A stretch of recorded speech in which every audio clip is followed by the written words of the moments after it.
ঘটনাটা যদি ভালো লাগে তো পড়ে শোনার অনুরোধ রইল। ঘটনাটি এখন থেকে 2 বছর আগে আমার নিজের জীবনে ঘটে যাওয়া একটি মর্মান্তিক ঘটনা। শুরুতেই বলে রাখি, আমি ছোটবেলা থেকে এসব অলৌকিক বিষয় নিয়ে খুব ইন্টারেস্টেড। তাই সময় পেলেই আমি আর আমার বন্ধুরা মিলে রাতে ঘুরতে বের হই সেই সব জায়গায়, যেগুলো জায়গা নিয়ে আমাদের এলাকায় অনেক রহস্যময় ঘটনার প্রচলন আছে। ঘটনাটি যেই সময়ের আমি তখন 10ম শ্রেণীতে পড়াশোনা করছি, আর 3 মাস পরে আমার ফাইনাল এক্সাম। এমন সময় আমি আমার বাসা থেকে ততটা বের হই না। আমার গ্রামটা রাজশাহী জেলার বাগমারা থানায়। আমাদের গ্রামের প্রবেশ পথে অনেক বড় একটা জঙ্গল পড়ে। ওই জঙ্গলটি স্থানীয় ভাষায় কালীতলা নামে পরিচিত। এই জঙ্গল দিয়ে অনেক অলৌকিক ঘটনা আছে, পরে সময় পেলে আপনার কাছে পাঠাবো। এখন মূল ঘটনায় আসি। দিনটি ছিল সোমবার। সেদিন আমার এক চাচাতো ভাইয়ের কাজিনের বিয়ে। আমি এবং আমার 3 চাচাতো ভাই রকি, গোলাম এবং শাকিল বিয়ে বাড়িতে গেলাম। সেখান থেকে ফিরতে আমাদের মোটামুটি অনেক রাত হয়ে গেল। আমরা 4 জন হাঁটতে হাঁটতে একদম আমাদের গ্রামের ওই জঙ্গলের কাছে এসে পড়লাম। একটু ভয় ভয় লাগছিল। প্রথমে ভাবলাম আব্বুকে ফোন দিয়ে আসতে বলি, কিন্তু আমার এক চাচাতো ভাই বলে উঠল, আমরা তো 4 জন, চল, ভয় নেই। আমি একমত হলাম। তারপর আমরা 4 জন একসঙ্গে জঙ্গলের মধ্য দিয়ে হাঁটতে শুরু করলাম। আমরা তখন জঙ্গলের প্রায় মাঝখানে চলে এসেছি। ঘড়িতে সময় 12টা 40। বলে রাখি, জঙ্গলটার মাঝখানে একটা চায়ের স্টল আছে, যেটা সন্ধ্যার পরপরই বন্ধ করে দেয়। কিন্তু আমরা সবাই অবাক হয়ে দেখলাম সেদিন এত রাত পর্যন্ত ওই চায়ের স্টলটি খোলা আছে। সেখানে প্রায় 15 থেকে 20 জন লোক নিশ্চুপভাবে বসে আছে। অন্ধকারে দোকানে জ্বলে থাকা হালকা আলোতে বোঝা যাচ্ছে সবাই এক দৃষ্টিতে আমাদের দিকে তাকিয়ে আছে, এবং তাদের পরনে লম্বা লম্বা কাপড়। কেউ কোনো কথা বলছে না। আমরা প্রথমে ততটা গুরুত্ব দিলাম না। আমরা যখন দোকানটা অতিক্রম করে চলে গেলাম, ঠিক তখন আমার চাচাতো ভাই গোলামের স্যান্ডেলটা ছিঁড়ে যায়, এবং সে যখন পেছন দিকে তাকায় তখন দেখে ওই দোকানে কেউ নেই, সম্পূর্ণ দোকান ফাঁকা। ব্যাপারটা আমরা আন্দাজ করতে পেরে সবাই দৌড় লাগালাম। এই ঘটনাতে আমার কিছু না হলেও আমার এক চাচাতো ভাইয়ের পরের দিন থেকেই প্রচন্ড জ্বর আসে। প্রায় 1 মাস ধরে ও অসুস্থ থাকে। ঘটনাটা এখানে শেষ হলে পারত, কিন্তু এর চাইতেও খারাপ কিছু আমার সাথে হতে যাচ্ছিল। আমি তা কখনো ভাবিনি। এর মধ্যে আমার এসএসসি ফাইনাল এক্সাম হয়ে যায়। আমার রেজাল্ট মোটামুটি ভালো হয়। তাই আমি আমাদের গ্রাম থেকে বেশ দূরেই একটা সরকারি কলেজে ভর্তি হই। কলেজটি দূরে হওয়ায় আমি আর আমার এক বন্ধু সিদ্ধান্ত নিলাম আমরা মেসে থাকবো। যেই ভাবা সেই কাজ। এপ্রিলের 12 তারিখ আমরা মেসে শিফট করি। বলে রাখি, আমাদের মেসটি ছিল 2 তলা ছোট একটি ফ্ল্যাট।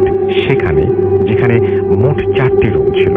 নিচের 2টি রুমের একটিতে আমি, আমার বন্ধু এবং অন্য একটি রুমে ব্যাংকের এক ম্যানেজার থাকতেন, আর ওপরের 2 রুমে আমাদের কলেজের 2 জন টিচার থাকতেন। আর প্রতি রাতে বাসার মেইন গেট লক করে দেওয়া হতো, এতে করে কেউ ভেতরে বা বাইরে যাওয়ার সুযোগ পেত না। প্রথম প্রায় 1 মাস কোনো সমস্যা হয়নি। তারপর ধীরে ধীরে সমস্যা উঁকি দিতে থাকে। আমার বন্ধুটি রাতে একটু তাড়াতাড়ি ঘুমিয়ে যায়, আর আমি বেশি রাত করে ঘুমাই।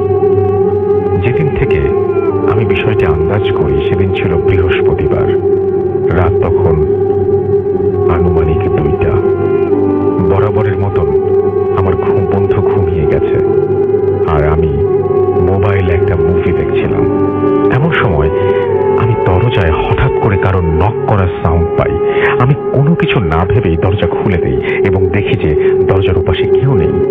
তাই আমি মনের ভুল ভেবে দরজাটা লক করে শুয়ে পড়ি।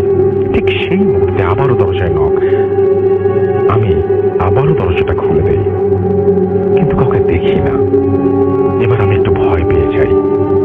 আমি আবার দরজাটা লক করে শুতে যাব, ঠিক সেই মুহূর্তে অনেক জোরে জোরে নক হচ্ছে এবং প্রচন্ড জোরে জোরে আমার নাম ধরে কেউ ডাকতে থাকে। আমি আমার বন্ধুকে ঘুম থেকে জাগাই, আর ঠিক সেই মুহূর্তে শব্দ আসা বন্ধ হয়ে যায়। এভাবে প্রত্যেক দিন রাত ঠিক 1টার পর এই ঘটনা আমার সাথে প্রতিনিয়ত হতে থাকে। কখনো কখনো কারো কান্নার আওয়াজ, অনেক জোরে জোরে হাসির আওয়াজ আমি প্রতিনিয়ত পেতে থাকি। রাতে মনে হতো আমাদের ছাদের ওপর অনেক লোকজন ফুটবল খেলছে। অনেক জোরে জোরে আওয়াজ পেতাম আমি, অথচ আমাদের উপরের তলায় থাকা আমাদের কলেজ টিচারকে জিজ্ঞেস করলে তারা বলে এমন সাউন্ড কখনো পাইনি। এসব ঘটনা আমার বন্ধু প্রথমে অবিশ্বাস করলেও পরে ঘটনাটা বিশ্বাস করতে বাধ্য হয়। এসব বিষয় নিত্য নতুন হওয়ার কারণে আমি অতটা ভয় পেতাম না, কিন্তু তার পরের ঘটনাগুলো মনে পড়লে আমার গা শিউরে ওঠে। সেদিন ছিল 26 জুন 2017। আমার বন্ধুটি একটি প্রয়োজনীয় কাজে বাড়িতে চলে যায়। বন্ধুকে এগিয়ে দিয়ে বাজার থেকে ফিরতে ফিরতে আমার একটু রাত হয়ে যায়।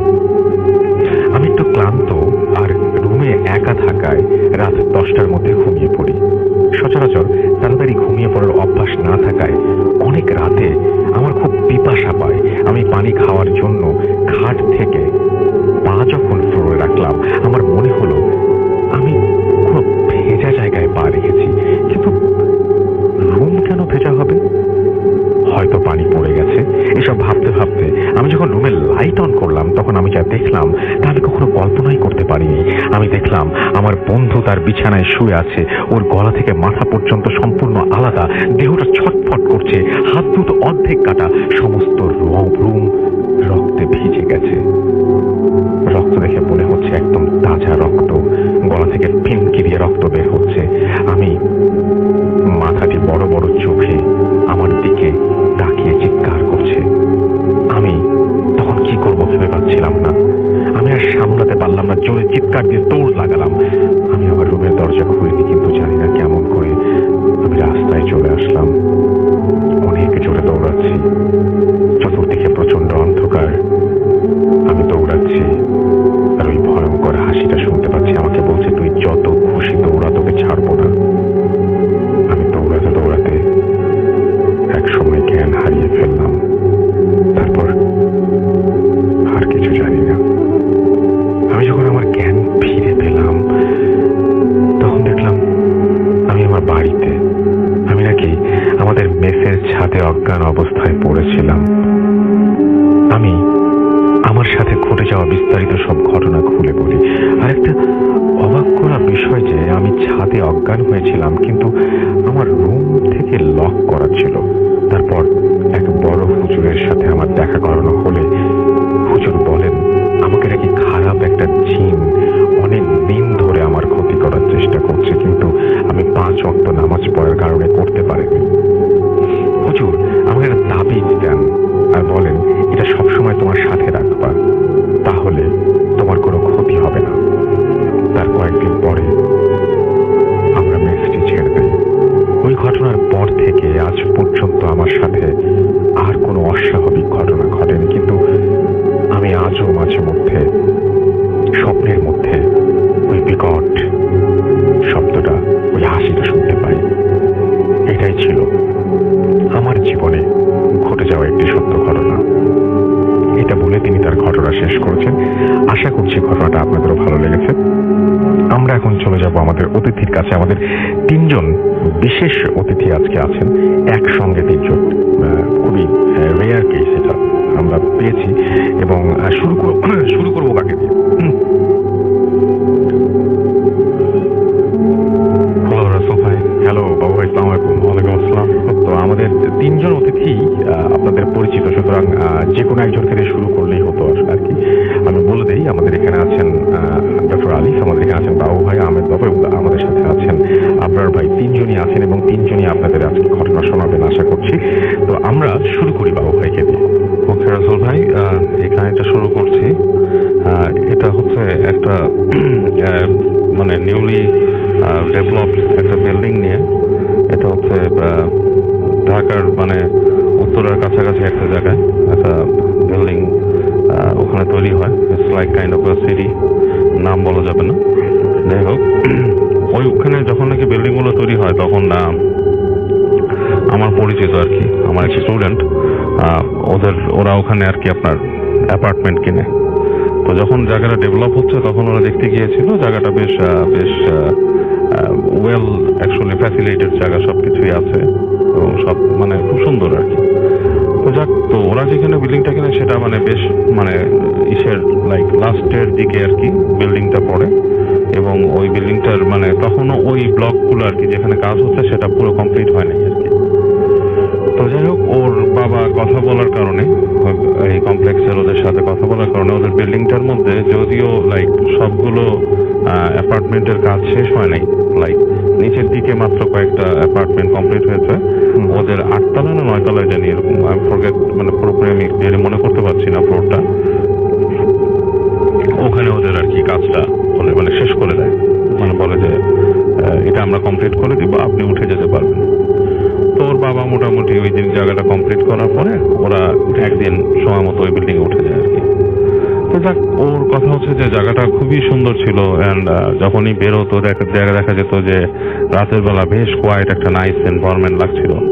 যাই হোক, তো বাসাটা যখন উঠে ওদের ফ্যামিলিতে ছিল ওর বোন আর ওর একটা ছোট ভাই, একদম ছোট নিউবর্ন বলতে ঠিক না, লাইক 3-4 বছর বয়স হবে ভাইটার। আচ্ছা, তো ওই ছোট ভাইটার জন্য ওরা আর কি অ্যাকচুয়ালি একটা রুম রেখেছিল। রুমটা হচ্ছে ওর বাবা আমার রুমের ঠিক পাশে, এবং ওটাকে ওরা সুন্দর করে সাজিয়ে গুছিয়ে ওভাবে করে রেডি করে রেখেছে। ওখানে ক্রিব আছে, রকিং চেয়ার আছে, সবকিছু ওখানে রেখে ওরা রাখছে, এবং চিন্তা করছিল যে কয়েকদিন পরে যখন নাকি আর একটু ইউজ টু হয়ে যাবে, ওর বাচ্চা মানে ওর ভাইটা একটু বড় হলে ওখানে আলাদা থাকবে।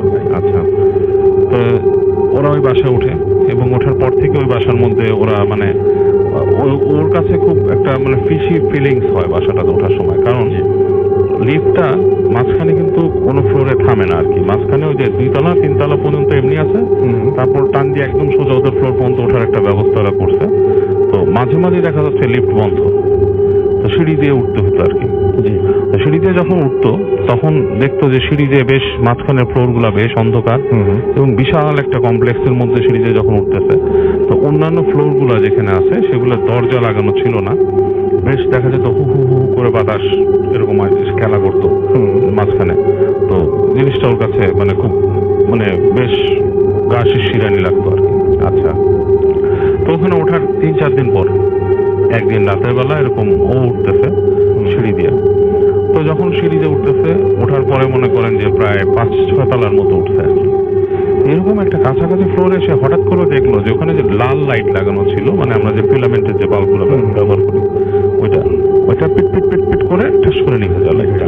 আচ্ছা, তো লাইটটা যখন নিভে যায় তোর কাছেও মনে হয় এটা হতে পারে ভোল্টেজ ফ্ল্যাকচুয়েশন করছে বা কিছু, কিন্তু সিনটা ওর কাছে একটু সিনেম্যাটিক লাগছে, মানে সিনেমায় যেরকম দেখে। তো সে খুব মজা পাইছে। আচ্ছা, মজা পেয়ে বলে যে এটা কি মানে মনে হচ্ছে একটা ভৌতিক ব্যাপার, হ্যাঁ আমি এটা একটু বলতে পারবো বাসায় যে যেরকম লাইট নিভে গেল। তো এটা চিন্তা করে ও যখন সিঁড়িতে উঠছে রাসেল ভাই, তখন ও দেখলো যে বাতাস, প্রচন্ড বাতাস, যতটুকু না বাতাস নর্মালি উপরে হচ্ছিল তার থেকে বাতাসটা বেড়ে গেছে, এবং বাতাসটা বেড়ে যে লাইক ওর সামনে একটা সার্কেলের মতো কুশনের মতো বাতাস ওখানে ঘুরতেছে জাস্ট ওই জায়গাটার মধ্যে। তখন ও দাঁড়ায় যায়, কিছুক্ষণ চিন্তা করে যে এই বাতাস কি জন্য হচ্ছে, এটা কি কোনো ভৌতিক কোনো কিছু নাকি। তখন চিন্তা করলো যে এরকম বাতাস তো মাঠে ঘাটেও অনেক দেখে গরমকালে।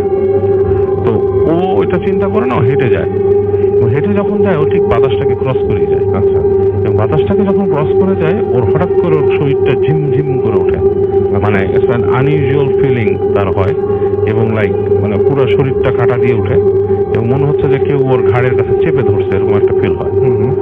তো ও মোটামুটি একটু অস্বস্তি ফিল নিয়ে আস্তে আস্তে আস্তে উপরে চলে আসে, এবং যখন উপরে আসতে থাকে এরপরে প্রতিটা পদক্ষেপে সে ভয় পাওয়া শুরু করে।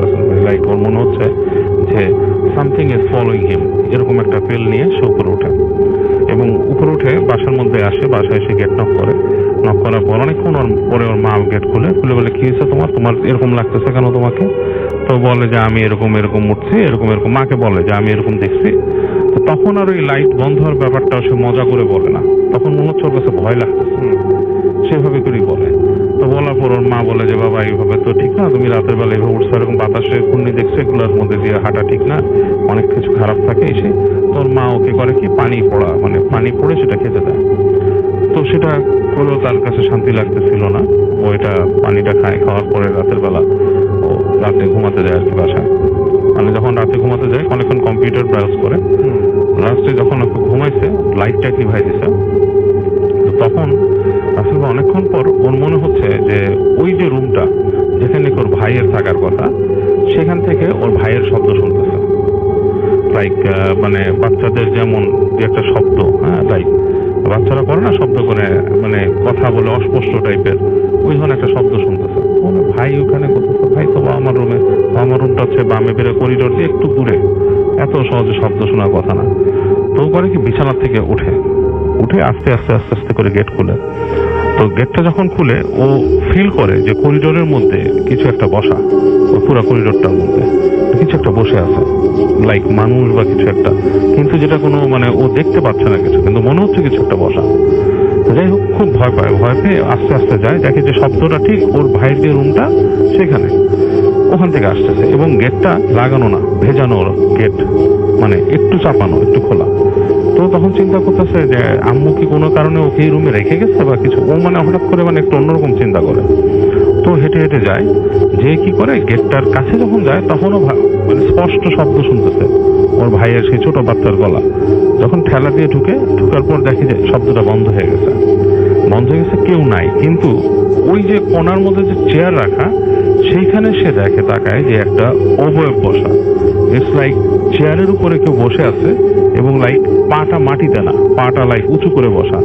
এবং ওই মুখের জায়গাটা কিছু দেখা যাচ্ছে না, যে মুখের জায়গাটা চোখের মতো দেখা যাচ্ছে, এবং চোখটা লাইক আগুনের চোখের মতো।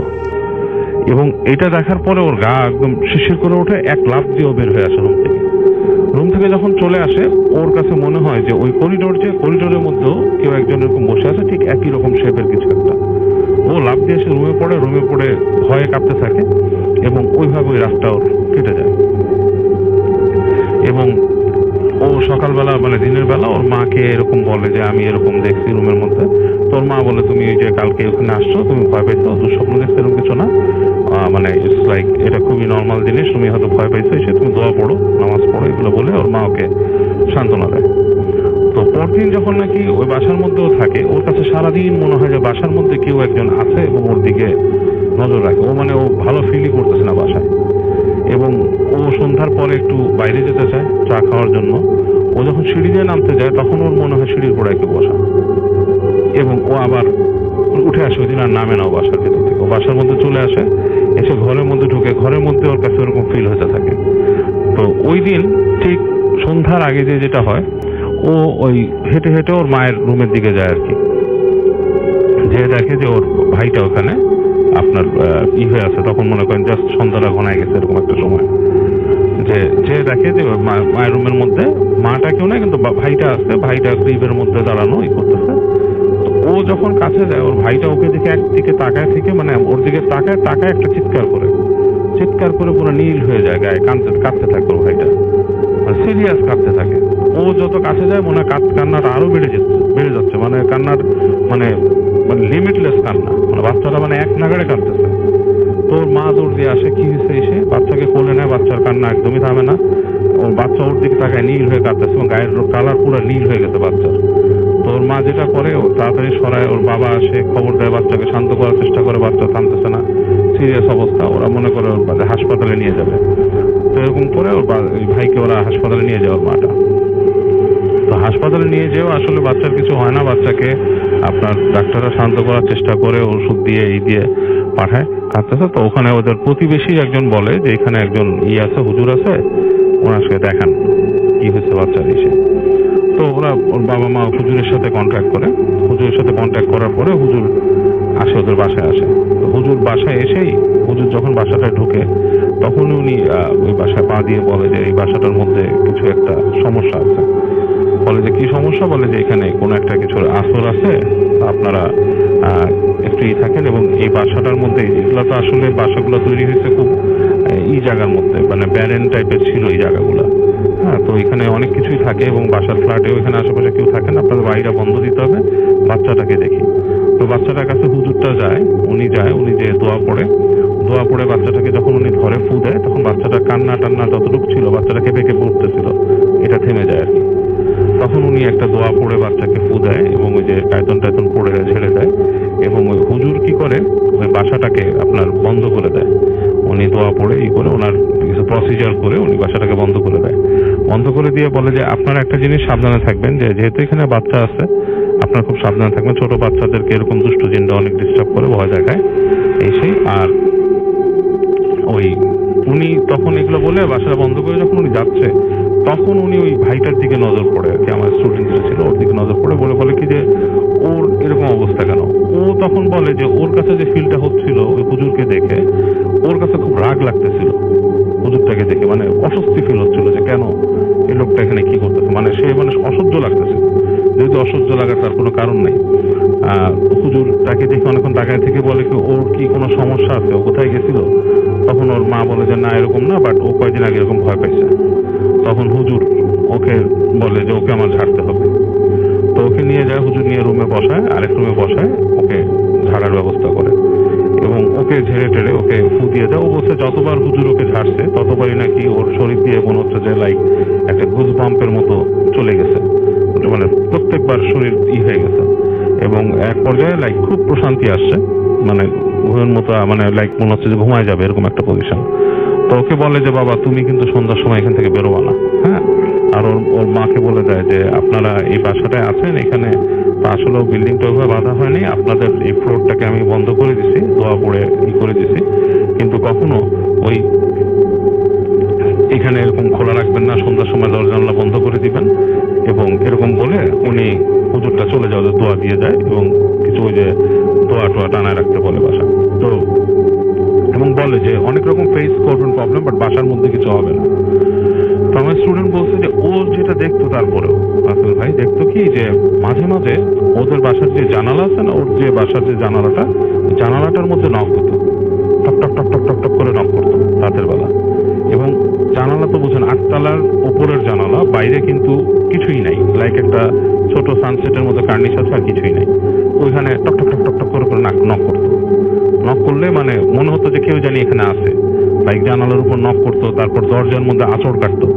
হ্যাঁ, তারপরে একদিন যেটা হচ্ছিল যে ও নাকি মানে বের হয়েছে করিডোরে, ওখান থেকে ডাইনিং স্পেসে যাবে, ওখান থেকে ওই গেটের পাশ থেকে মনে হচ্ছে কেউ নাম ধরে ডাকতেছে এবং শীষ দিয়ে নাম ধরে ডাকার মতো। এবং ও ডাকটা এমন ছিল যে ওর কাছে খুব কিউরিয়াসিটি হচ্ছিল যে ও যায় যে দেখুক যে ঘটনাটা কি, কিন্তু সে যে দেখেনি। তো এরপরে একদিন ও ছাদে উঠছিল, ওই বাড়ির ছাদে উঠে ওর কাছে খুব উইয়ার্ড ফিলিং হচ্ছে এবং সামহাও ও নেমে আসছে। তো আলটিমেটলি পরবর্তীতে আস্তে ধীরে বাসাটার মধ্যে মানুষ আসছে এবং ওদের বাসায় ঝামেলাগুলো কমে গেছে। তবে এখনো নাকি মাঝে মাঝে ওদের বাসার মধ্যে মনে হয় যে ওদের উপরতলায় যেটা ছাদটা, ওদের 2-3টা ফ্লোর উপরে, সেই ফ্লোরের বাসিন্দারা বলে যে ছাদের উপরে এখনো মনে হয় রাতের বেলা কেউ দৌড়াদৌড়ি করে, লাইক আপনার বাচ্চারা খেলাধুলা করে না দৌড়ায়, সেরকম দৌড়াদৌড়ি করতেছে ছাদে, কিন্তু কেউ গেলে নাকি কাউকে দেখে না। এই হচ্ছে কাহিনী।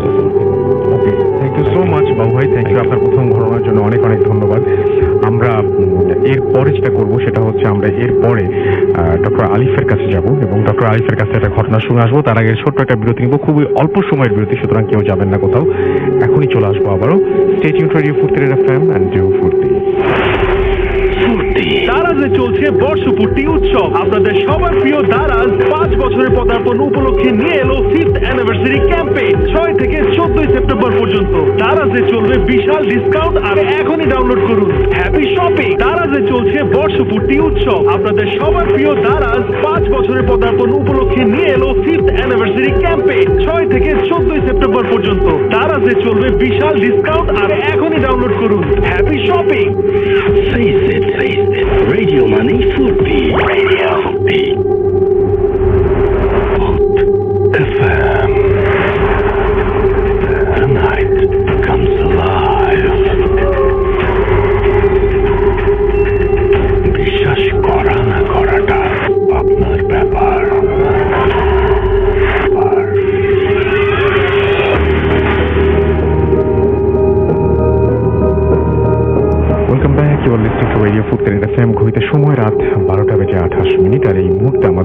আছেন ডক্টর আলিফ, তার ঘটনা আমরা শুনবো তার কাছ থেকেই। চলুন শুনে আসি। এবং আমরা দেখতে পাচ্ছি আপনারা অনেকে কমেন্ট করছেন, কিন্তু সেই কমেন্টগুলো পড়বো একে একে। এবং এই কমেন্ট সেকশনে যে আপনারা বিভিন্ন কোয়েশ্চেনও করতে পারেন আমাদেরকে। আপনারা ফেসবুকে অনেক দেখি লাইভ শুনছেন আমাদের এখানে, এবং আমাদের সঙ্গে এই মুহূর্তে অনেকেই আছেন। আসলে আমি দেখতে পাচ্ছি আমাদের সঙ্গে যারা আছেন তাদের মধ্যে আছেন এখানে আচ্ছা শুভ আহমেদ, আজিজুল হক, তারপর হচ্ছে আকুন মোহাম্মদ, তারপরে সোহেল রানা, ইয়াসিন মুন্নি, এবং সবাই এখনো পর্যন্ত প্রশংসাই করছেন আমাদের। আই লাভ ভূত এফএম লিখেছেন অসমাপ্ত রনি। আমাদের সাথে আছেন এমডি ইমরান, আছেন আমাদের সঙ্গে নীল, নীরব সহ আরো অনেকে। আমাদের যে ভূত এফএমের যে পেজটা রয়েছে সেখানেও আপনারা অনেকে আছেন এবং লিখছেন আমাদেরকে। আমাদের সঙ্গে আছেন দেখতে পাচ্ছি জাস্টিন বাঁধন, আছেন মোহাম্মদ তাহসিন আহমেদ মাইদুল্লাহ, অ্যালেক্স আকাশ আমাদের সঙ্গে আছেন।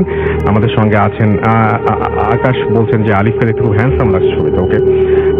রেনেসা তাসনিম আমাদের সঙ্গে আছেন। আমাদের সঙ্গে আছেন এমডি শাহরিয়ার তন্ময়, বাবু ভাইয়ের গল্পটা অলওয়েজ বেস্ট তিনি জানিয়েছেন। আমাদের সঙ্গে আছেন আর এফ ফারহান আহমেদ হাসান, এবং আমাদের সঙ্গে আছেন ওয়াসি রাকেশ। আমাদের সঙ্গে তিনি বলছেন বাবু ভাই কোনটা, এটা এখানেই কেউ বলে দিবেন আপনাদেরকে। আমাদের সাথে আছেন মোহাম্মদ শাকিল, আমাদের সঙ্গে আছেন এমডি হাসান, রুমান আকন প্রিন্স আমাদের সঙ্গে আছেন, ফিরোজ আক্তার আমাদের সঙ্গে আছেন। আমাদের সঙ্গে আছেন নোভা, আছেন আমাদের সঙ্গে তানহা তাবাসসুম রিয়া, সাইফুল ইসলাম খান আমাদের সঙ্গে আছেন, সাব্বির হুসাইন আছেন আমাদের সঙ্গে, আফিয়া আফরিন আমাদের সঙ্গে আছেন, অর্ণব বাপ্পি আমাদের সঙ্গে আছেন, চৌধুরী আফনান আমাদের সঙ্গে আছেন, এমডি হাসান আছেন আমাদের সঙ্গে, সুরভিত, সৌরভ সহ আরো অনেকে। Thank you so much. আমরা চলে যাবো ডক্টর আলিফের কাছে, তার ঘটনায়। আশা করছি এই ঘটনাটি আপনাদের অনেক ভালো লাগবে। চলুন শুনে আসি ডক্টর আলিফের ঘটনা। আসসালামু আলাইকুম। ওয়ালাইকুম আসসালাম। থ্যাংক ইউ রাসেল ভাই। আমি যে ঘটনাটা শেয়ার করবো আজকে, এটা আমাকে পাঠিয়েছে হচ্ছে শাহিন নামে এক ভাই। আসলে তিনি মানিকগঞ্জে থাকে, আর তার ঘটনাটা হচ্ছে পিরোজপুরের। এটা অনেকদিন আগের ঘটনা। ওই সময় মনে করেন 88 বন্যার সময় আর কি, শুরু হয়নি তখনও, কিন্তু ওই সময়কার ঘটনা। তো তখন তার বয়স 15 বছর ছিল, এবং এই ঘটনার সাথে উনি প্রত্যক্ষভাবে জড়িত আর কি, ওনার বাবার ঘটনা। তো যেহেতু ঘটনা একটু বড়, আমি অন্য সবকিছু বাদ দিয়ে ঘটনায় যাই। তো যেইখানকার ঘটনা সেটা বয়স সামনে সাল শুনে বোঝা যায় যে এতটা সভ্যতার আলো ছিল না জায়গায়। আর বাসার আমাদের বাড়িটা থাকতো একবারে, বাড়িটাও ছিল একদম অজপাড়া গায়ে। আর আলো আলো বলতে হচ্ছে রাত্রেবেলা চলতে গেলে ল্যাম্প পোস্ট না, টর্চ লাইটে চলতো। আর টিভি তো ছিল না, মানে 2 গ্রাম মিলে 2টা বাড়িতে টিভি ছিল। তো ওনার বাবার একটা ব্যবসা ছিল, ওই যেসব বাড়িতে বাড়িতে টিভি ছিল, ওরা উইকলি কি করতো, ওই শুক্রবার হলেই দেখা যেত ব্যাটারি ভাড়া করতো। তো ওনাদের বিজনেসটাই ছিল এরকম ব্যাটারি ভাড়া দেওয়া। ওরা এরকম আপনার জেনারেটরের মেশিন চালু করে ব্যাটারিগুলো চার্জ দিত এবং বিভিন্ন বাড়িতে বাড়িতে ওরা ভাড়া দিত আর কি। আর ওনার দাদার আর কি, যে শাহিন ভাই, যে ওনার দাদার একটা বিজনেস ছিল, সেটা ওনার বাবা পর্যন্ত ধরে রেখেছে। এটা হচ্ছে রাসেল ভাই কে মারা গেলে যেসব ম্যাটেরিয়ালস গুলো লাগে সেই সব, মানে সেই সবের দোকান আর কি। ওনার দোকানের নাম হচ্ছে চিরবিদায় স্টোর। আর ওই দোকানে এরকম কফিন, কর্পূর, তারপরে তুলা, কাফনের কাপড়, তারপরে আগরবাতি, মোমবাতি, দিয়াশলাই, এগুলি অ্যাভেলেবল ছিল। তো ঘটনার দিন হচ্ছে মানে বর্ষা তখন শুরু হয় নাই, সেদিন বৃষ্টি হচ্ছে, মানে গুড়ি গুড়ি বৃষ্টি হচ্ছে। তো দোকান বন্ধ করতে করতে দেরি হয়ে যায়, কারণ ওনাদের সবগুলো ব্যাটারি আছে কিনা ঠিক মতো সবকিছু ঠিক মতো দেখে। আর এই দোকান দুটো পাশাপাশি ছিল, ব্যাটারি চার্জের দোকানটা আর পেছন দিক দিয়ে ওদের পাশের দোকানে যাওয়া যেত। তো এই পাশে শাটার যদি বাইরে থেকে বন্ধ করে, তো ভেতরটা দিয়ে পাশেরটা ভেতরটা দিয়ে বন্ধ করা যায়। এরকম সময় বৃষ্টি পড়ছে হঠাৎ করে দেখা গেল যে বৃষ্টিটা গুড়ি গুড়ি থেকে মুষলধারে শুরু হয়ে গেল। তখন তার ছেলে তার সাথে ছিল, মানে আমি যার কাছ থেকে ঘটনাটা পেয়েছি তিনি ছিলেন, এবং যে ঘটনাটা প্রত্যক্ষ করেছে পুরো ঘটনাটা সেটা হচ্ছে ফরিদউদ্দিন সাহেব, উনি ছিলেন। তো হঠাৎ করে যখন দোকানটা বন্ধ করবে, তখন তিনি দেখলেন যে 2টা কুকুর এসছে দোকানে, এসে বসেছে আর কি। বৃষ্টি পড়ছিল তো 2টা কুকুর এসে বসেছে। তখন দোকান বন্ধ করতে হবে, কুকুর 2টার মধ্যে একটা কুকুর শাটারের বাইরে, একটা শাটারের ভেতরে বসছে। তো কি করবে, দোকানটা বন্ধ করতে হবে, তো তাড়াচ্ছে, চাচ্ছে না কুকুরগুলো।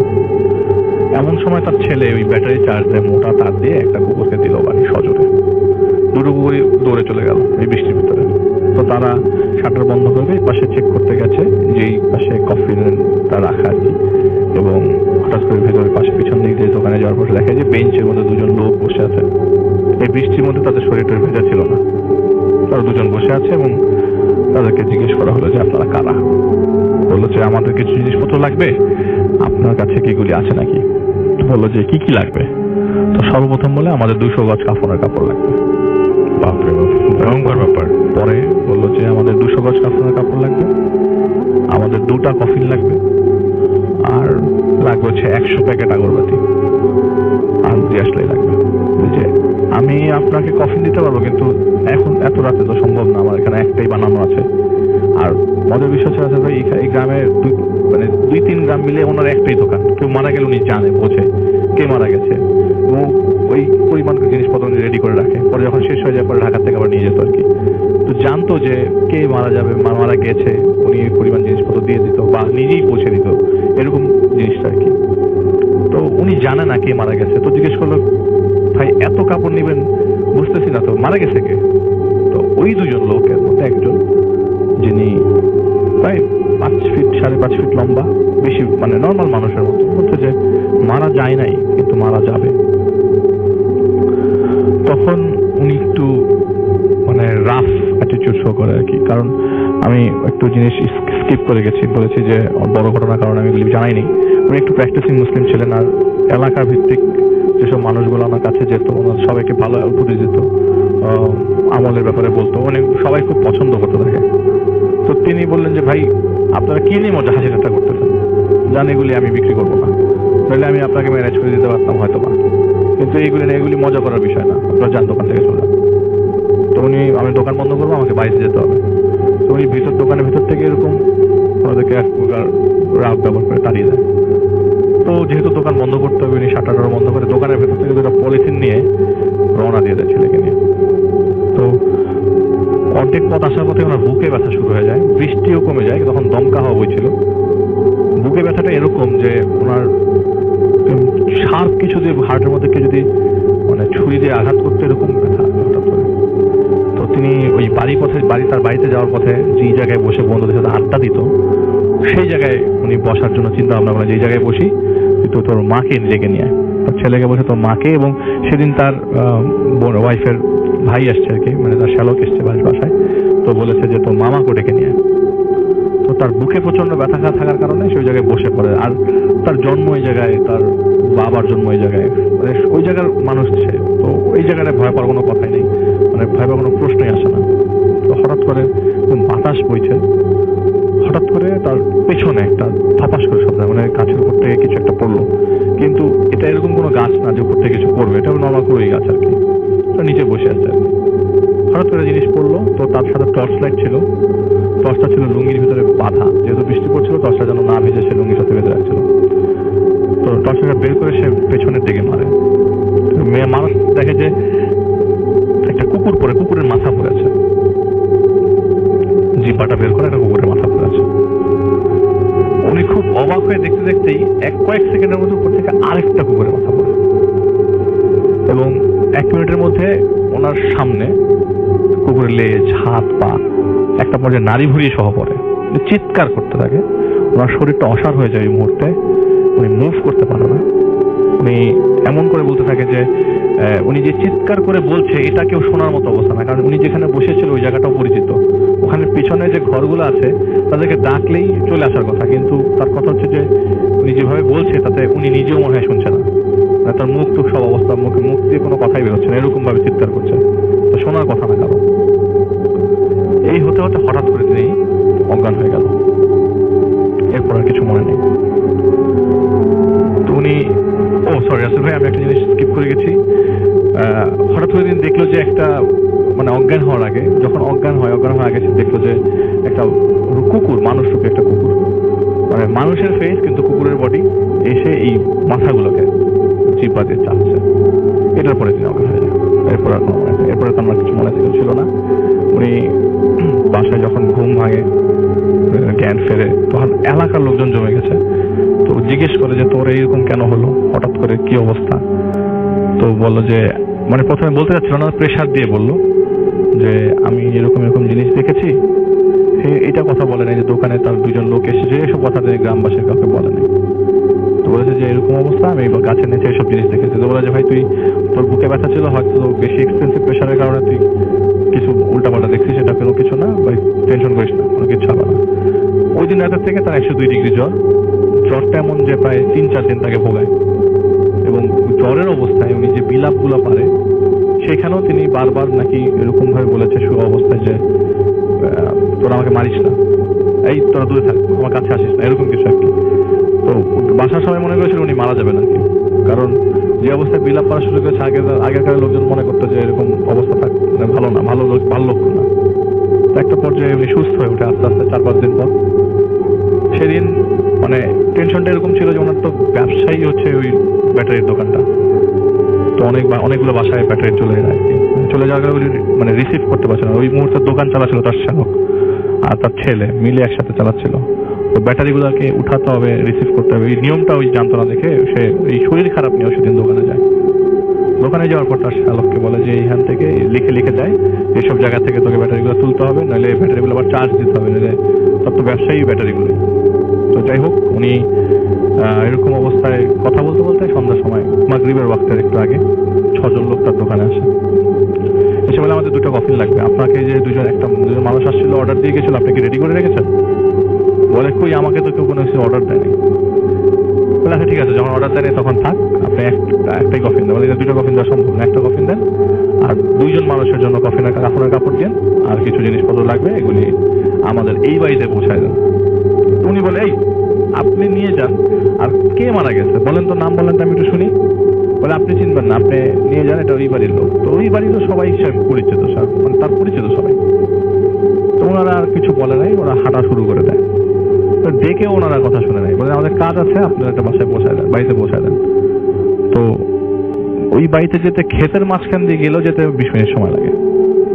তো উনি ভাবলেন যে উনি যেহেতু এরকম ইসলামিক মাইন্ডের একটা মানুষ, ইসলাম প্র্যাকটিসিং মুসলিম আর কি, যা ঠিক আছে একটা খেদমতের জন্য জিনিসগুলো দিয়ে আসে বাড়িতে। একটা মানুষ মারা গেছে, দেখাও তো বিষয়, দেখাও তো দরকার কে মারা গেল।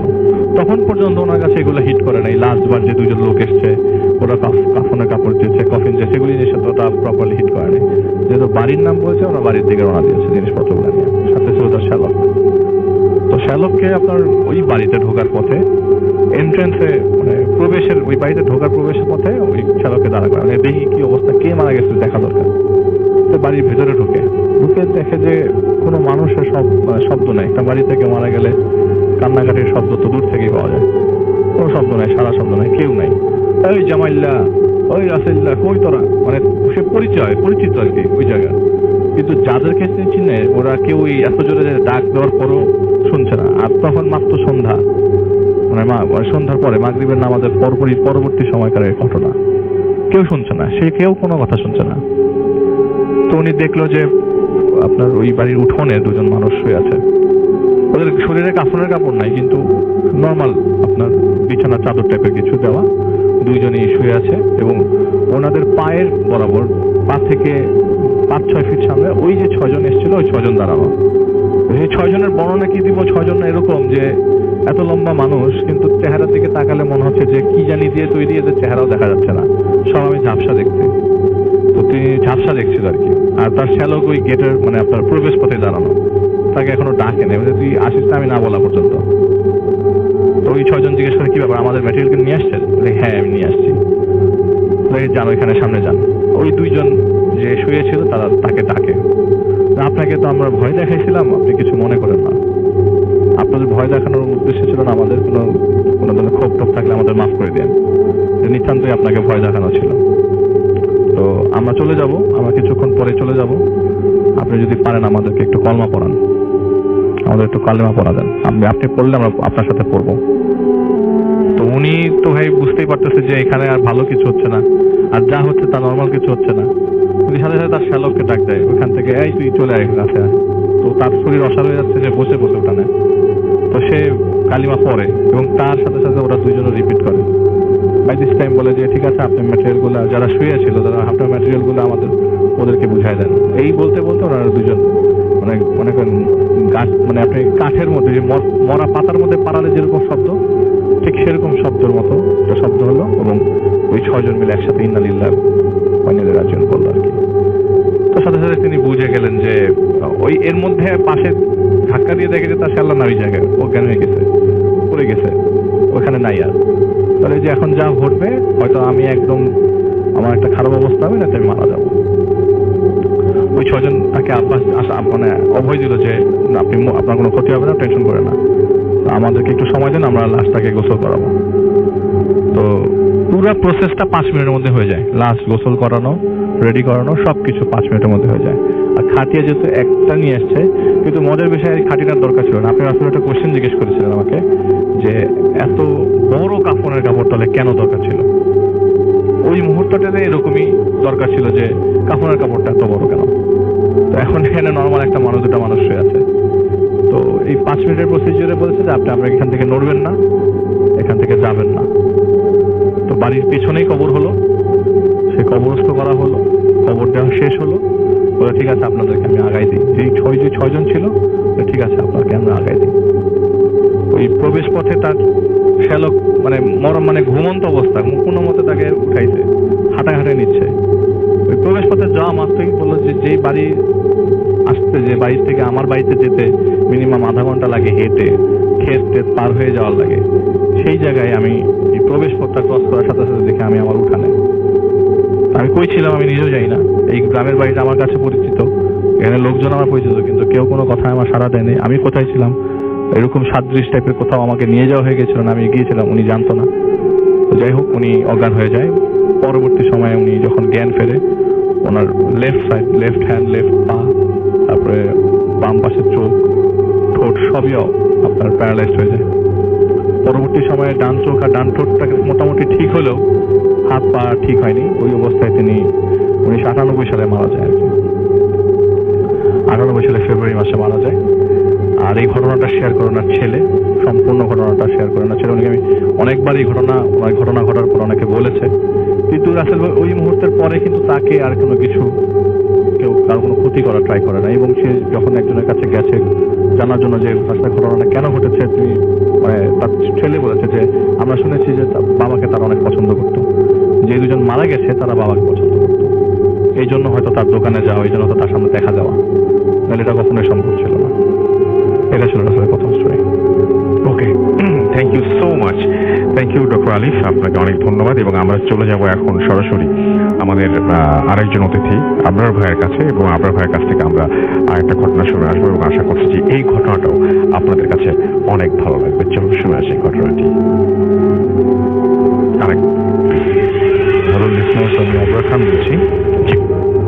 রাসেল ভাই, ফার্স্টেই আমি বলে নিই, আমি যে ঘটনাটা আজকে বলবো, এই ঘটনাটা আমার চাচার কাছে শুনতে পাই গত সপ্তাহে। এবং এই ঘটনাটার সাথে আমার পূর্বে চিটাগংয়ে আমরা একসময় থাকতাম, বলেছি আপনাকে, আমার জন্ম চিটাগংয়ে। তো আমাদের নিজেদের বাড়ির ঘটনা, আমাদের পুরান বাড়িতে অনেক ঘটনা ছিল যেগুলো এর আগেও আমি এসে শেয়ার করেছি। তো চাচা যখন ওনার বাসায় গেলাম, উনি যখন ঘটনাগুলো আমাকে বললেন, রিসেন্টলি ঘটে যাওয়া কিছু ঘটনা ওই একই বাড়ি নিয়ে, মানে আমাদের পুরান বাড়িটা ভেঙে এখন আর কি একটা ডেভেলপার দিয়ে পরে এটাকে কাজ শুরু করা হয়েছিল। 18 তলা একটা প্রজেক্ট হয়েছিল চিটাগং ডিসি হিলের কাছাকাছি। এলাকাটার নামটা না বলি, এই কারণ হচ্ছে এইসব ঘটনার ব্যাপারে এলাকার মানুষও কিছু কিছু জানে। যারা জানে যদি আমাদের সাথে থেকে থাকে অবশ্যই বুঝতে পারবে কোন বাড়িটার কথা বলছি, এমন একটা ব্যাপার আর কি। তো এই বিল্ডিংটা করা হয়েছিল হচ্ছে 18 তলা একটা প্রজেক্ট, কিন্তু 11 তলা হওয়ার পর 17 বছর আগে আমরা দিয়েছিলাম প্রজেক্টটা। তো 11 তলা হওয়ার পর এটা থেমে যায়, কারণ হচ্ছে ডেভেলপার কন্টিনিউ করতে পারেনি। তো সম্মত কারণে যেহেতু কমপ্লিট করতে পারিনি, পরে দেখা যায় যে প্রথম 3টা ফ্লোর হচ্ছে মার্কেট আমাদের, এর উপর থেকে হচ্ছে অ্যাপার্টমেন্ট। তো এই মার্কেটে শুধুমাত্র সকালবেলা থেকে 9টা থেকে রাত 8টা পর্যন্ত মানুষ খোলা থাকে, মানুষজন আসা যাওয়া থাকে। এবং বাকি এই 8টা 9টার পর থেকে শুধুমাত্র একটা দারোয়ান থাকে এই প্রিমিসেসের ভিতরে, আর কেউ থাকে না। আর দোতলায় আপনার একটা কমিউনিটি সেন্টার ভাড়া দেওয়া আছে, কমিউনিটি সেন্টারে দেখা যায় অনেক সময় রাত 10টা 11টা 12টা পর্যন্ত প্রোগ্রাম থাকে, এবং যখন আপনার অনুষ্ঠান শেষ হয়ে যায় তখন জাস্ট একটা ক্লিনার থাকে যে কিনা রাত্রেবেলা 2টা 3টা পর্যন্ত সে ক্লিন করে তারপর ক্লোজ করে চলে যায়। তো এরকম একটা সিচুয়েশন আর কি। আর যে দারোয়ানটা ওখানে থাকে সে কখনো পাহারা দেয় না, সে সবসময় বেসমেন্টে একটা রুম আছে ওখানে গিয়ে ঘুমায়। ঠিক আছে, এই ঘটনাটা চাচা আমাকে বললো যেটা ঘটে গেছে এটা প্রায় 7-8 মাস আগের ঘটনা। সিরিজ অফ কয়েকটা ঘটনা ছিল, এর ভিতরে 4টা।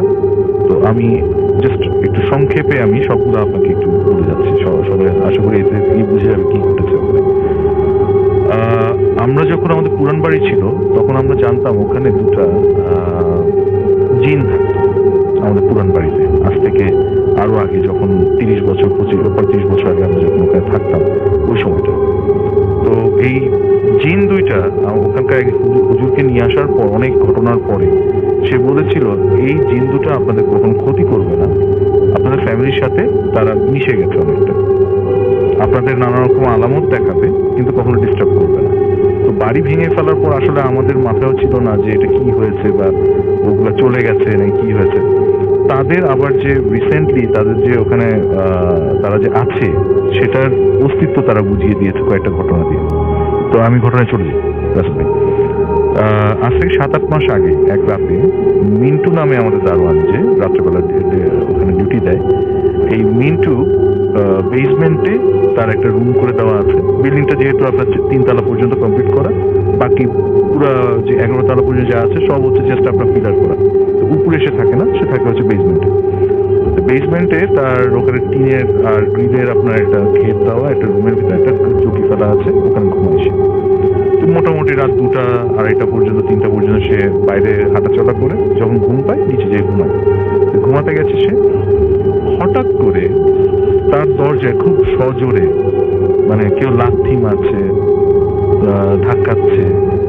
তো সে ঘুম ভেঙে গেল। ঘুম ভেঙে নিয়ে উঠে নিয়ে দেখলো যে দরজায় বারবার হিট করছে এবং বলছে মিন্টু খোল। মিন্টু হচ্ছে চিটাগংয়ের, এবং তাকে একটা মহিলা কণ্ঠ বলতেছে মিন্টু খোল, এবং চিটাগংয়ের ভাষায় বলছে।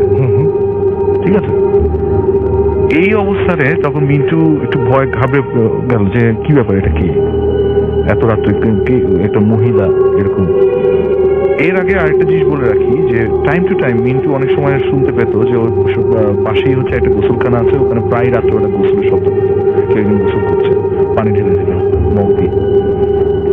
তো খোল খোল বলছে, ওই সময় মিন্টু খুলছে না। হঠাৎ করে ওর রুমে একটা ছোট্ট একটা লাইট ছিল অল্প পাওয়ারের, ওটা টিপ টিপ করতে করতে নিভে গেল, এবং ঢাকাতে ঢাকাতে সে খেয়াল করলো দরজাটা হঠাৎ করে খিল দেওয়া, কিন্তু খিল দেওয়া করে হঠাৎ করে দরজাটা ঠাস করে খুলে গেল। খুলে যাওয়ার পর তাকে একটা অবয়ব দেখতে পারলো অন্ধকারের ভিতরে। সে অবয়বটা হচ্ছে একটা মহিলা টাইপের অবয়ব, শাড়ি পরা কোনো একটা মহিলা, খুব বয়স্ক। এবং একটু পর যখন একটু সামনের দিকে মহিলা তার কাছে চলে আসলো, তখন সে দেখতে পেল যে ওই মহিলাটা খুবই বয়স্ক। মিন্টুর বর্ণনার মধ্যে যেটা বললো মিন্টু, সেটা হচ্ছে যে মহিলাটার বয়স 100-র উপরে হবে। চোখগুলা প্রচন্ড লাল ছিল এবং ভয়ঙ্কর বলে চেহারা তার। সে বলতেছে তোদেরকে কতবার বলছি এখানে থাকিস না, তোরা এখানে থাকছিস, আরো বড় ক্ষতি হয়ে যাবে। এই বলার সাথে সাথে মিন্টু ফিল করলো সে হঠাৎ করে মানে বিছানার উপর আছে, ওই অবস্থানে সে হঠাৎ করে শার্ট করে তাকে মানে অটোমেটিক সামথিং কোনো একটা মানে অদৃশ্য কোনো হাত তাকে যেন ঠেলে দেয়ালের সাথে আটকে ধরলো। সে নড়তেও পারছে না, চলতেও পারতেছে না, সে মুখ দিয়ে কিছু বেরো হচ্ছে না তার, এরকম একটা সিচুয়েশন। এর ভিতরে কোনো এক সময় ও অজ্ঞান হয়ে যায়, আবার তার জ্ঞান ফেরে একটা অনেক সময় পরে। জ্ঞান ফেরার পরে সে দেখে যে রুমের লাইটটা জ্বলছে। আবার সে বাইরের দিকে তাকায় দেখে দরজা খোলা, এবং তাকায় দেখে যে ওই মহিলাটা দাঁড়িয়ে আছে। সে এরকম একটা সিচুয়েশন, মানে এটা হয়তো আমি বা অন্য কেউ হলে হয়তো এর ভিতরে আমরা হয়তো আরো ভয়ঙ্কর কিছু হয়ে যেত আর কি, হয়তো সুস্থ থাকতে পারতাম না। তো যাই হোক, মিন্টু এর পরে যেটা ঘটে তার, ওই মহিলা তার দিকে তাকিয়ে আছে, সে ওই অবস্থায় আবার জ্ঞান হারায়, এবং যখন জ্ঞান আসে তখন শোনে যে আজানের আওয়াজ এবং তাকিয়ে দেখে তার দরজাটা খোলা ছিল ওটা বন্ধ। এরপরে মিন্টু ওখানে থাকতেই চায় না, পরের দিন আর কি জানায়, আমার চাচাকে জানায় যে এই সিচুয়েশন। কেউ বিশ্বাস করে না ওর কথা, যে এটা ও হয়তো বানিয়ে বলছে। ওর যেহেতু খুবই অল্প বেতনের চাকরি করে, হয়তো ওর বেতন বাড়ানো বা সে আরো ফ্যাসিলিটেড হওয়ার জন্য বলছে, কেউ বিশ্বাস করেনি ঘটনাটা। তো সে পরে বললো যে আমি চাকরি করবো, কিন্তু আমি রাত্রেবেলা এখানে ঘুমাবো না, আমি বাইরে বসে থাকবো। তো বাইরেই বসে থাকতো, বাইরেই ঝিমাতো, বাইরেই ঘুমাতো। এখন দ্বিতীয় যে ঘটনাটা এরপরে ঘটে গেল সেটা হচ্ছে যে আপনার দোতলার যে কমিউনিটি সেন্টার, একদিন রাত্রে প্রায় 12টা সাড়ে 12টা পর্যন্ত একটা অনুষ্ঠান হচ্ছে, এটা বিয়ের অনুষ্ঠান ছিল। সেই বিয়ের অনুষ্ঠানে দ্বিতীয় ঘটনার আগে আমরা একটা ছোট্ট বিরতি নিয়ে আসি, ছোট্ট একটা বিরতি নিয়ে আসি। জি প্লিজ, ছোট্ট একটা বিরতি নিয়ে আসি, তারপরে আবার শুনছি দ্বিতীয় ঘটনাটি এবং আপনার ভাইয়ের কাছে ফিরে আসবো। সুতরাং আপনারাও কোথাও যাবেন না, এখনই ফিরে আসছি আপনার ভাইয়ের কাছে। দারাজে চলছে বর্ষপূর্তি উৎসব। আপনাদের সবার প্রিয় দারাজ 5 বছরের পদার্পণ উপলক্ষে নিয়ে এলো 5th অ্যানিভার্সারি ক্যাম্পেইন 6 থেকে 14 সেপ্টেম্বর পর্যন্ত। দারাজে চলবে বিশাল ডিসকাউন্ট, আর এখনই ডাউনলোড করুন হ্যাপি শপিং। দারাজে চলছে বর্ষপূর্তি উৎসব। আপনাদের সবার প্রিয় দারাজ 5 বছরের পদার্পণ উপলক্ষে নিয়ে এলো 5th অ্যানিভার্সারি ক্যাম্পেইন 6 থেকে 14 সেপ্টেম্বর পর্যন্ত। দারাজে চলবে বিশাল ডিসকাউন্ট, আর এখনই ডাউনলোড করুন happy shopping. Face it, Radio Money Furby. Radio Furby. FM. The night comes alive. বিশ্বাস করা না করাটা আপনার ব্যাপার।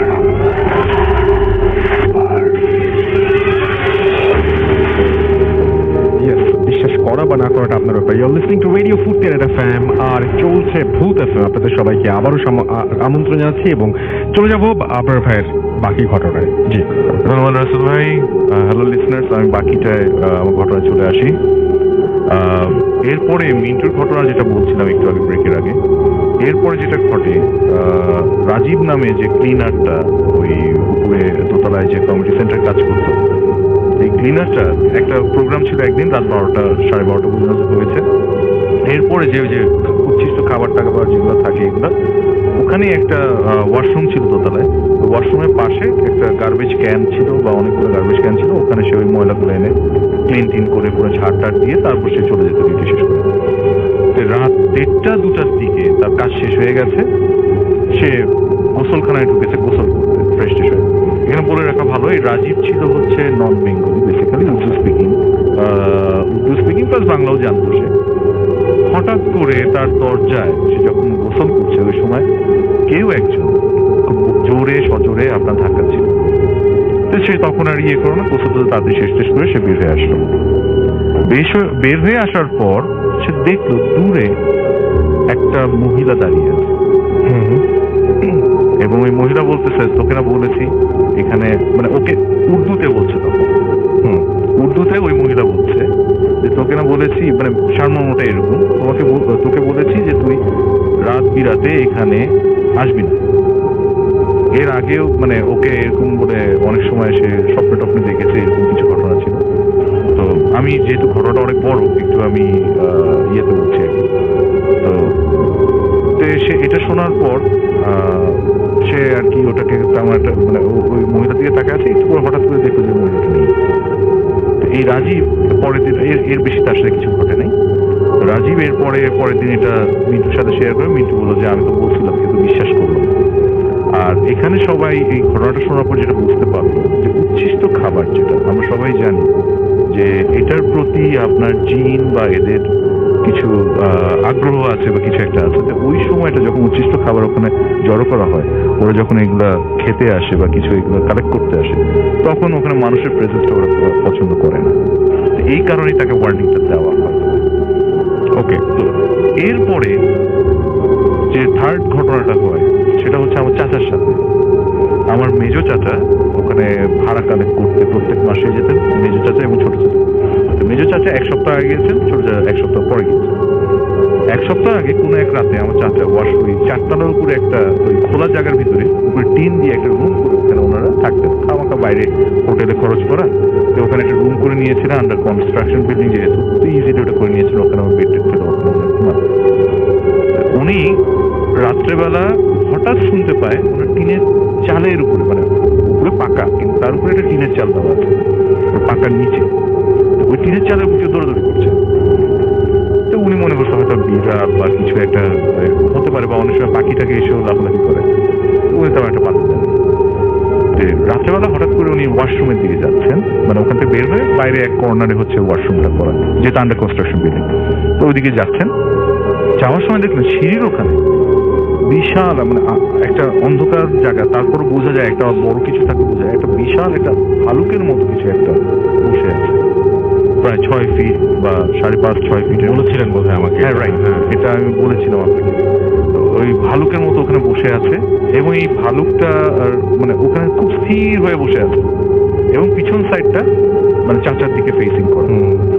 চাচা ওটাকে মানে তেমন একটা ইয়ে না করে সে ওয়াশরুম থেকে বের হয়ে আবার রুমের দিকে যখন যাচ্ছে, তখন দেখে তখন চাচা দোয়া কালাম করতে করতে, কেননা উনি তো ছোটবেলা থেকে ওখানকার সিনিয়রিটা জানেন যে ওখানে নানা রকম ঘটনা ছিল, এবং জিনের ওখানে একটা ব্যাপার ছিল আমাদের বাড়িটাতে। তো উনি দোয়া কালাম করতে করতে উনি রুমে গিয়ে দোয়া করতে করতে ঘুমিয়ে যায়। তো চাচা চলে আসেন, আর কাউকে কিছু বলে না। এর ভিতরে ছোট চাচা 1 সপ্তাহ পর যান।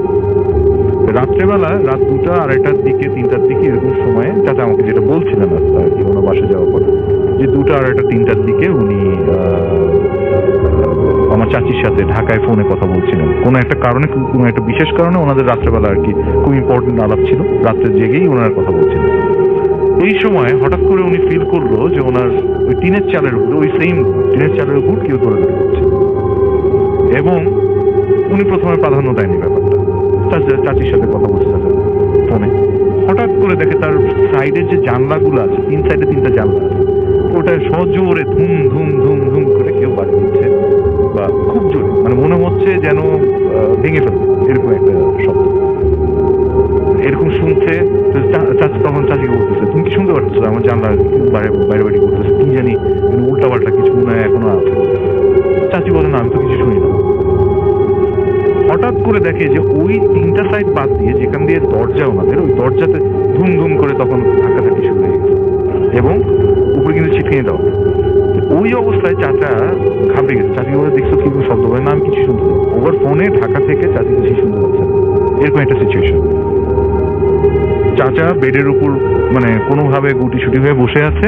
এর ভিতরে 2টা লাইট ছিল রুমে, লাইটগুলা টিপটিপ করা শুরু, টিপটিপ করতে করতে করতে নিভেই গেল, এবং সজোরে ধাপাস করে ধুম করে একটা বাড়ি পড়লো হচ্ছে ইয়েতে, আপনার ওই দরজার উপরে, দরজা খুলে গেল।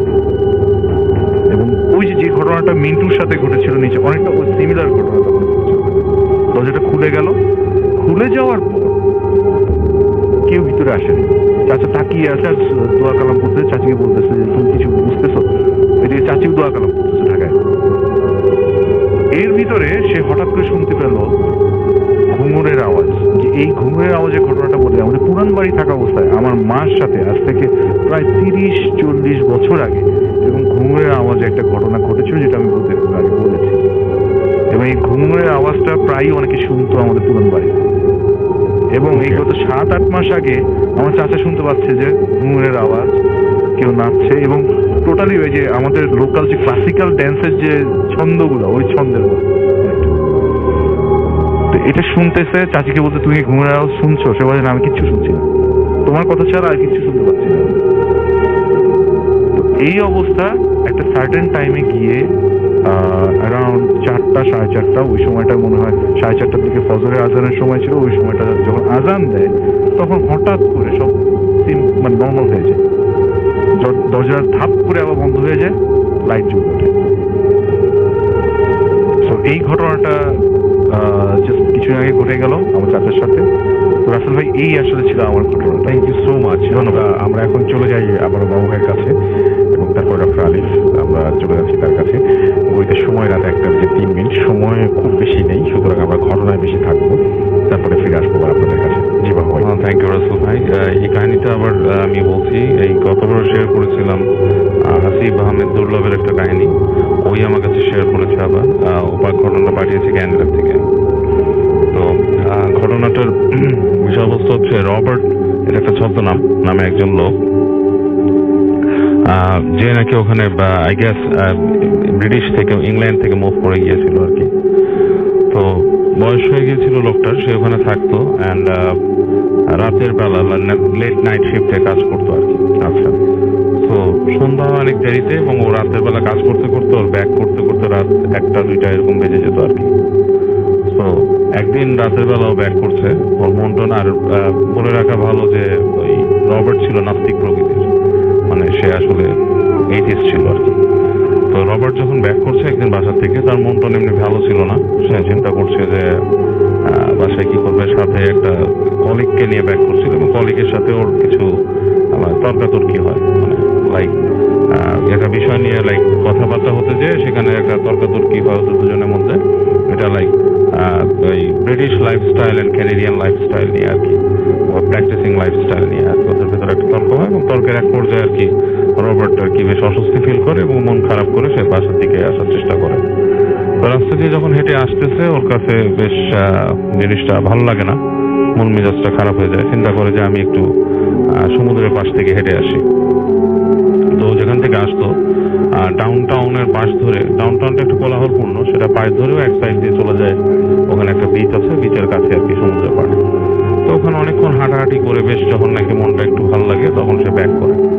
তো ব্যাক করতে করতে দেখা যাচ্ছে যে ও মানে ওই যে রাস্তা দিয়ে আসতেছিল রাস্তাটা খুব নির্জন ছিল, কারণ ডাউন টাউন ছাড়া আসার পরই বেশ নির্জন হয়ে যায়। তো একবার ভাবে যে ও মেইন রাস্তা দিয়ে আসবে।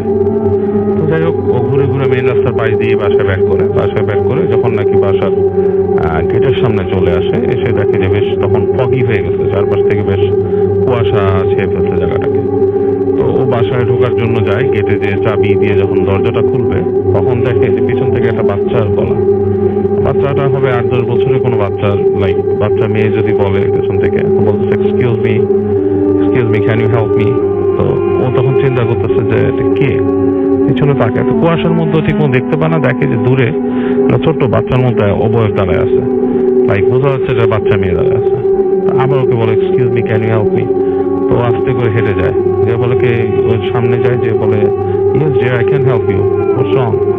তো কাছে যখন যায়, এটা বলতে বলতে যখন সামনে চলে যায়, বাচ্চাটার একদম কাছে যেয়ে সে দেখে বাচ্চাটার যে চেহারাটা বিভৎস, মানে চোখের জায়গায় চোখ নেই, মুখের জায়গা দিয়ে কেমনই হয়ে গেছে, লাইক মানে ভেতরে মনে হচ্ছে হা বলে কিছু না এরকম। ওই অবস্থায় বাচ্চাটা তাকে বলে যে ক্যান ইউ হেল্প মি। ও থতমত খেয়ে ভয় পায়, একটু ভয় পেয়ে কিন্তু সে নাস্তিক, সে এগুলো করে না, সে কিছু না মনে করে বলে কি you know how can I help you, তোমাকে আমি কিভাবে সাহায্য করতে পারি। বাচ্চাটা বলে can you help me find my home. তো ও তখন বলে ইয়েস আই ক্যান। তাই বলে ও দাঁড়িয়ে থাকে, বাচ্চাটা হাঁটা শুরু করে উল্টা। বাচ্চাটা হেঁটে হেঁটে কুয়াশার মধ্যে মিলিয়ে যায়, ও কিন্তু আর যায় না। বাচ্চাটা চলে যাওয়ার পরই ওর মধ্যে কেমন যেন একটা ভয় ভর করে, দৌড় দিয়ে গেটের কাছে চলে যায়। যে তাড়াতাড়ি গেটটা এলো পাশে খোলার চেষ্টা করে, মানে কোনোর কাছে মনে হচ্ছিল কেউ একজন পিছন থেকে আসতেছে, লাইক সামবাড়ি কেউ এসে ওকে ধরবে এরকম, মানে কেউ নাই রাস্তায়। তো ও এরকম গেট খুলে, আমি কিন্তু রাস্তায় এই ধরনের একটা ফিলিংস একবার পড়েছি, আমার নিজের এরকম হয়েছে, তখন চাবি সহজে গেটে ঢুকতে চায় না। আচ্ছা, যাই হোক, মানে সিরিয়াসলি আমি এরকম ফিল করেছি একবার। যাই হোক, ওই লোক তখন গেট খুলে ঢুকে ভেতরে, ঢোকার পরে ওর বউর নাম ধরে ডাকে, ওর বউ আসে, বলে কি হয়েছে, বলে যে আমি এরকম একটা মানে এরকম একটা ঘটনা আমি দেখছি। জি, তো বউটা বলে যে তুমি মনে আজকে বেশি ড্রিঙ্ক করছো, মোস্ট প্রবলি ড্রিঙ্ক করার কারণে তুমি উল্টাপাল্টা হ্যালুসিনেশন করছো, so just get inside and like go to sleep. দেখো বাসায় যায়, বাসায় যেয়ে তখন ফ্রেশ হয়ে ও ওই দিন ঘুমা যায়। তো ঘুমের মধ্যে মনে বেশ দুঃস্বপ্ন টপ্ন দেখে। তো ওর বউকে ও যে বলছে, ওর বউ জিনিসটা নিয়ে একটু ভাবে, ওর বউ ছিল ক্যাথলিক, ওর বউ জিনিসটা নিয়ে ভাবে যে কি মানে জিনিসটা কি, ও কি দেখলো এরকম একদিন। তো এর মধ্যে ওদের বাসায় যেটা শুরু হয় রাসেল ভাই, জিনিসপত্র নাড়াচাড়া। রাত্রেবেলা ঘুমায় গেলে হঠাৎ ওরা শব্দ পায় যে কেউ সোফা টেনে এদিক থেকে ওদিক সরা নিচ্ছে, মানে উপরে মনে হচ্ছে কেউ ঘোর করে এদিকে সোফা সরাচ্ছে, এদিকে ওটা শোনাচ্ছে, মানে বিশাল এগুলা। তো ওর ওয়াইফ একদিন এরকম রাত্রেবেলা হেঁটে উপরে চলে যায়, যে দেখে সব নর্মাল, এত শব্দ হচ্ছে কিন্তু কিছুই না। তো ওদের যে ছেলে ছিল, ছেলেদেরকে জিজ্ঞেস করে যে তোমরা কি এরকম মানে কিছু করো নাকি। ছেলেরা বলে যে নো দ্যাট আমরা করি না, এটা অনেক কিছু। এটা কি হচ্ছে আমরা নিজেরাই জানি না, আমরা মাঝে মাঝে শব্দ পাই। তো এরকম অবস্থা, মহিলা যেদিন যে দেখে এগুলো কিছু দেখে নাই, তো মহিলা না ভয় পায় উপরে যে, তার মনে হয় যে তার পেছনে কেউ ফলো করে করে আসতেছে করিডোর দিয়ে, এরকম একটা ফিলিংস তার ভেতরে থাকে। তো মহিলা ওই দিন যখন ঘুমায়, ঘুমের মধ্যে হঠাৎ করে সে মানে ফিল করে যে তাকে কেউ চেপে ধরছে, it's like a sleep paralysis kind of thing. মহিলা যখন নাকি মানে অনেক কষ্টে উঠে উঠে তাকায় দেখে যে ওরকম একটা ছোট মেয়ে, বিভৎস চেহারা, তার হাত পা চিপে ধরে রাখছে। সে জোরে চিৎকার করে ওঠে, তার ছেলে আসে রুমের ভিতরে, কি হয়েছে বলে যে ও ছেলেকে বলে যে এরকম এরকম ঘটনা। তো ওরা তখন করে কি যে ওই মহিলা একজন কে নিয়ে আসে, চার্চ থেকে একজন ফাদারকে ডেকে নিয়ে আসে, বলে যে আমার বাসায় এরকম এরকম। কিন্তু চার্চের লোকরা নাকি এক্সোরসিজম বা পারফর্ম করতে হলে তাদেরকে ভ্যাটিকানের পারমিশন ছাড়া তারা নাকি পারে না। তো সে এসে বলে যে বাসায় কিছু একটা আছে, বাট আমরা তোমার এটা করতে পারবো না। আর যেটা করে তারা বাসাটাকে শুদ্ধিকরণ করে চলে যায়, বাট এটাতে খুব একটা কাজ হয় না। এই কন্টিনিউয়াস এই জিনিসগুলা মানে ঘটতেই থাকে। সবচেয়ে ওয়ার্স্ট যেটা হয়, একদিন এরকম ওরা বসেছিল রুমের মধ্যে কথা বলতেছে, এই সময় হঠাৎ করে দেখা যায় করে পুরো মানে বিদ্যুৎ নেমে যায়, পুরো বাসায় কারেন্ট নেই। ইলেকট্রিসিটি যখন চলে যায়, ওরা হঠাৎ কি ব্যাপার, এখানে তো ইলেকট্রিসিটি ভাবে যায় না। আর তাকায় দেখে যে সামনের আশেপাশে দূরের বাসায় লাইট দেখা যাচ্ছে, দ্যাটস মিন পাওয়ার আউটেজ হয়নি। তো যেটা করে ওই ইসে আর কি, মহিলার বড় ছেলে মানে কিচেনে যায় যে ক্যান্ডেল বা কিছু খুঁজে পায় কিনা, একটা ফ্ল্যাশ লাইট ছিল ওইটা নিয়ে যায়। তো সে যখন নাকি কিচেনে যায়, কিচেনে যে দেখে যে তাদের যে চুলাটা, ওটা গ্যাসের চুলা ছিল, গ্যাস স্টোভ, দেখে গ্যাস স্টোভ জ্বলতেছে আর একটা মেয়ে সেখানে দাঁড়ায় তার দিকে তাকায় আছে, এবং তার দিকে তাকানো অবস্থায় মেয়েটা তার হাতটা গ্যাস স্টোভের মধ্যে ঢুকায় দেয় এবং পুরো হাত পুড়ে মাংস পোড়া একটা গন্ধ আসতে থাকে। এটা দেখে ছেলে চিৎকার করে দৌড় দিয়ে চলে আসে। ছেলে চিৎকার শুনে ওখানে যায়, রবার্ট যায়, রবার্টও দৌড় দিয়ে উপর উঠে, রবার্ট ছেলে চিৎকার শুনে উপর উঠে সে ওখানে যায়, কারণ ওর আব্বা নাকি ক্রিমেটিং, রবার্টের বাবা ছিল ক্রিমেটিং ইসের লোক আর কি, মানে ক্রিমেট করে যেখানে বডি পোড়ায় সেখানে। তো সেই ধরনের গন্ধের সাথে পরিচিত, সে ঠিক এই ধরনের একটা গন্ধ এখানে যে পায়। পাওয়ার পর সে তাকায় দেখে যে কিছু নাই, বাট চুলার থেকে একটা ধোঁয়া আসতেছে, এরকম গন্ধ। তো এই অবস্থায় ওদের পুরো ফ্যামিলি যেটা করে, আরেকজন চার্চের লোককে ডাকে, ফাদারকে, সেও আসলে কোনো সলিউশন দিতে পারে না। তো রবার্টের মন খুব খারাপ থাকে। তো সে যেখানে কাজ করতো তার ওখানে একজন অ্যারব কাজ করতো আর কি। সো অ্যারব লোকটার সাথে সে তার ঘটনাটা বলে যে লাইক আমি এরকম এরকম সমস্যা পড়ছি, এরকম দেখতেছি। আরব লোকটা বলে যে আমি তোমাকে একটা হেল্প করতে পারি, আমাদের দেশ থেকে একজন আসছে, একজন আলেম লোক আসছে এখানে, so he can help you out with this. But ওই লোকটার নাম বলা যাবে না, লোকটা নাকি মানে আমাকে যে হাসিব লেখছে উনি নাকি খুব বিখ্যাত একজন আলেম। যাই হোক, তো ওনার কথা বলার পর নাকি সে বলছে যে ওকে আমি রাজি আছি অন্য সাহায্য নিতে, যদিও আমি ধর্মকর্ম মানি না, বাট আমি উইয়ার্ড যেসব জিনিস দেখছি আমার লাইফে যেটা আসলে বিশ্বাস করা কষ্টকর। তো ওই আলেমকে ওদের বাসায় নিয়ে আসে। তা আলেম আসে, আলেম এসে ওনাদের বাসাটা দেখে নাকি বলে যে তোমরা সবাই বাসার বাইরে চলে যাও, আমি একা বাসার মধ্যে থাকবো, তোমরা নিচতলায় বসে থাকো, উপর উঠবা না। আলেম নাকি উপরে যায় এবং তখন শুনে যে আলেমটা মানে আরবি ভাষায় কি পড়তেছে, মানে রবার্ট সেটা বুঝেনি কি পড়ছে, নিশ্চয় কোনো আয়াত সূরা বা কিছু একটা পড়ছে আর কি। যাই হোক, আলেম কিছু পড়ছে, পড়ার পর নাকি অনেক মানে গজরা গুজরির উপরে একটা শব্দ আসে, ধূপ ধাপত কিছু শব্দ আসে। পরে আলেম অনেকক্ষণ পরে আসে, উনি খুব টায়ার্ডের মতো ঘেমে গেছেন। উনি বলে যে আমি তোমার সমস্যা দূর করে দিচ্ছি, এখানে এখন আর এই সমস্যাটা হবে না, ঠিক আছে? তোমাদের বাসায় কোনো দুষ্ট ডিমন মানে দুষ্ট জিন এখানে আসছিল, রাস্তার মধ্যে যদি তোমাকে কেউ বলে যে আমাকে বাসা চিনাও, বাসা দেখাও, এই ধরনের কোনো মানুষের সাথে তুমি যাবা না, কোনো কিছুই কোনো ডাকে সাড়া দিবা না, এটা উচিত না। এটা নাকি ওই আলেম তাদেরকে বলছে এবং আলেম ও তাদের বাসাটাকে এই করে দিয়ে যায় পরে। ঠিক আছে, থ্যাংক ইউ সো মাচ। আমরা চলে যাবো এবার আলিফের কাছে এবং আলিফের কাছে একটা ঘটনা শুনে আসবো এবং আশা করছি যে এটাও আপনাদের ভালো লাগবে। চলুন শুনে আসি ঘটনাটি, তারপরে একবারে আমাদের নতুন অতিথি নিয়ে আসবো এবং আপনাদের সাথে ফেসবুক এবং আপনারা যেখানে যেখানে যোগাযোগ করছেন সেগুলো নিয়ে কথা হবে। চলুন চলে যাই ডক্টর আলিফের কাছে। হ্যালো লিসনার্স, হ্যালো চট্টগ্রামবাসী। যে ঘটনাটা নিয়ে আসবো সেটা চট্টগ্রামের, এবং এটা হচ্ছে আসলে আমি জানতাম, আমি যশোরের নোয়াপাড়া, চট্টগ্রামের নোয়াপাড়া আমি জানতাম না, ওই জন্য ম্যাপের মধ্যে খুঁজে টুজে আমি বের করছি চট্টগ্রামের নোয়াপাড়া। তো এখন যে ঘটনা হলো ওটা ডেনি নামে একজন আমাকে পাঠিয়েছে আমার পেজে। আচ্ছা, তো সেই ভাই আসলে তার সে অ্যাকচুয়ালি বুদ্ধিস্ট, কিন্তু সে তার পরিচয় গোপন রাখতে বলেছে আমাকে, সেই সুবাদে আমি তার পুরো ডেনি এবং যে এলাকার ঘটনা সেটা হচ্ছে আসলে ওইটা ওখানকার রিনাউন একটা জায়গা, আমি জানি না এখানে শেয়ার হয়েছে কিনা। ওই পুকুরটার নামই হচ্ছে কল্লাকাটা পুকুর। আচ্ছা, পুকুরের নাম হচ্ছে কল্লাকাটা পুকুর।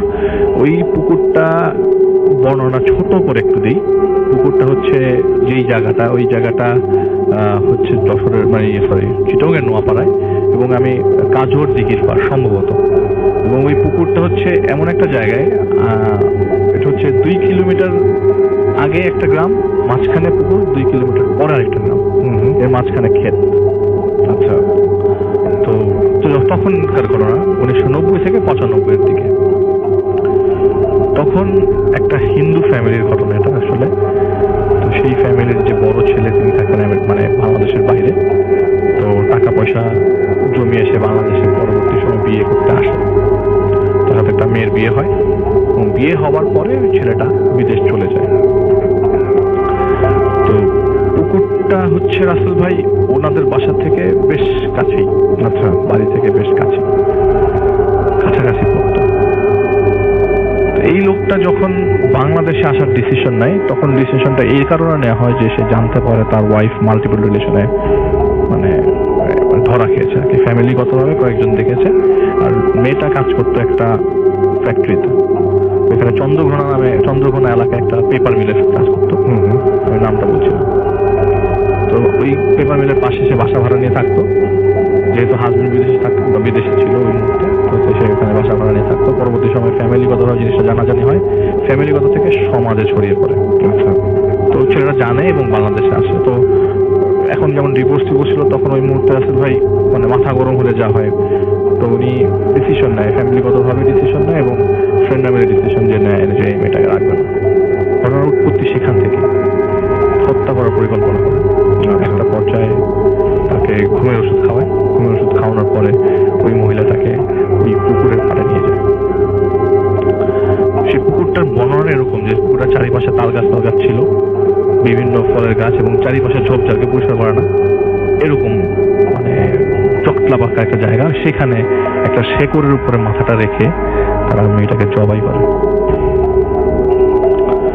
জবাই করার পরে বডিটা এখানে ফেলে রেখে চলে যায়।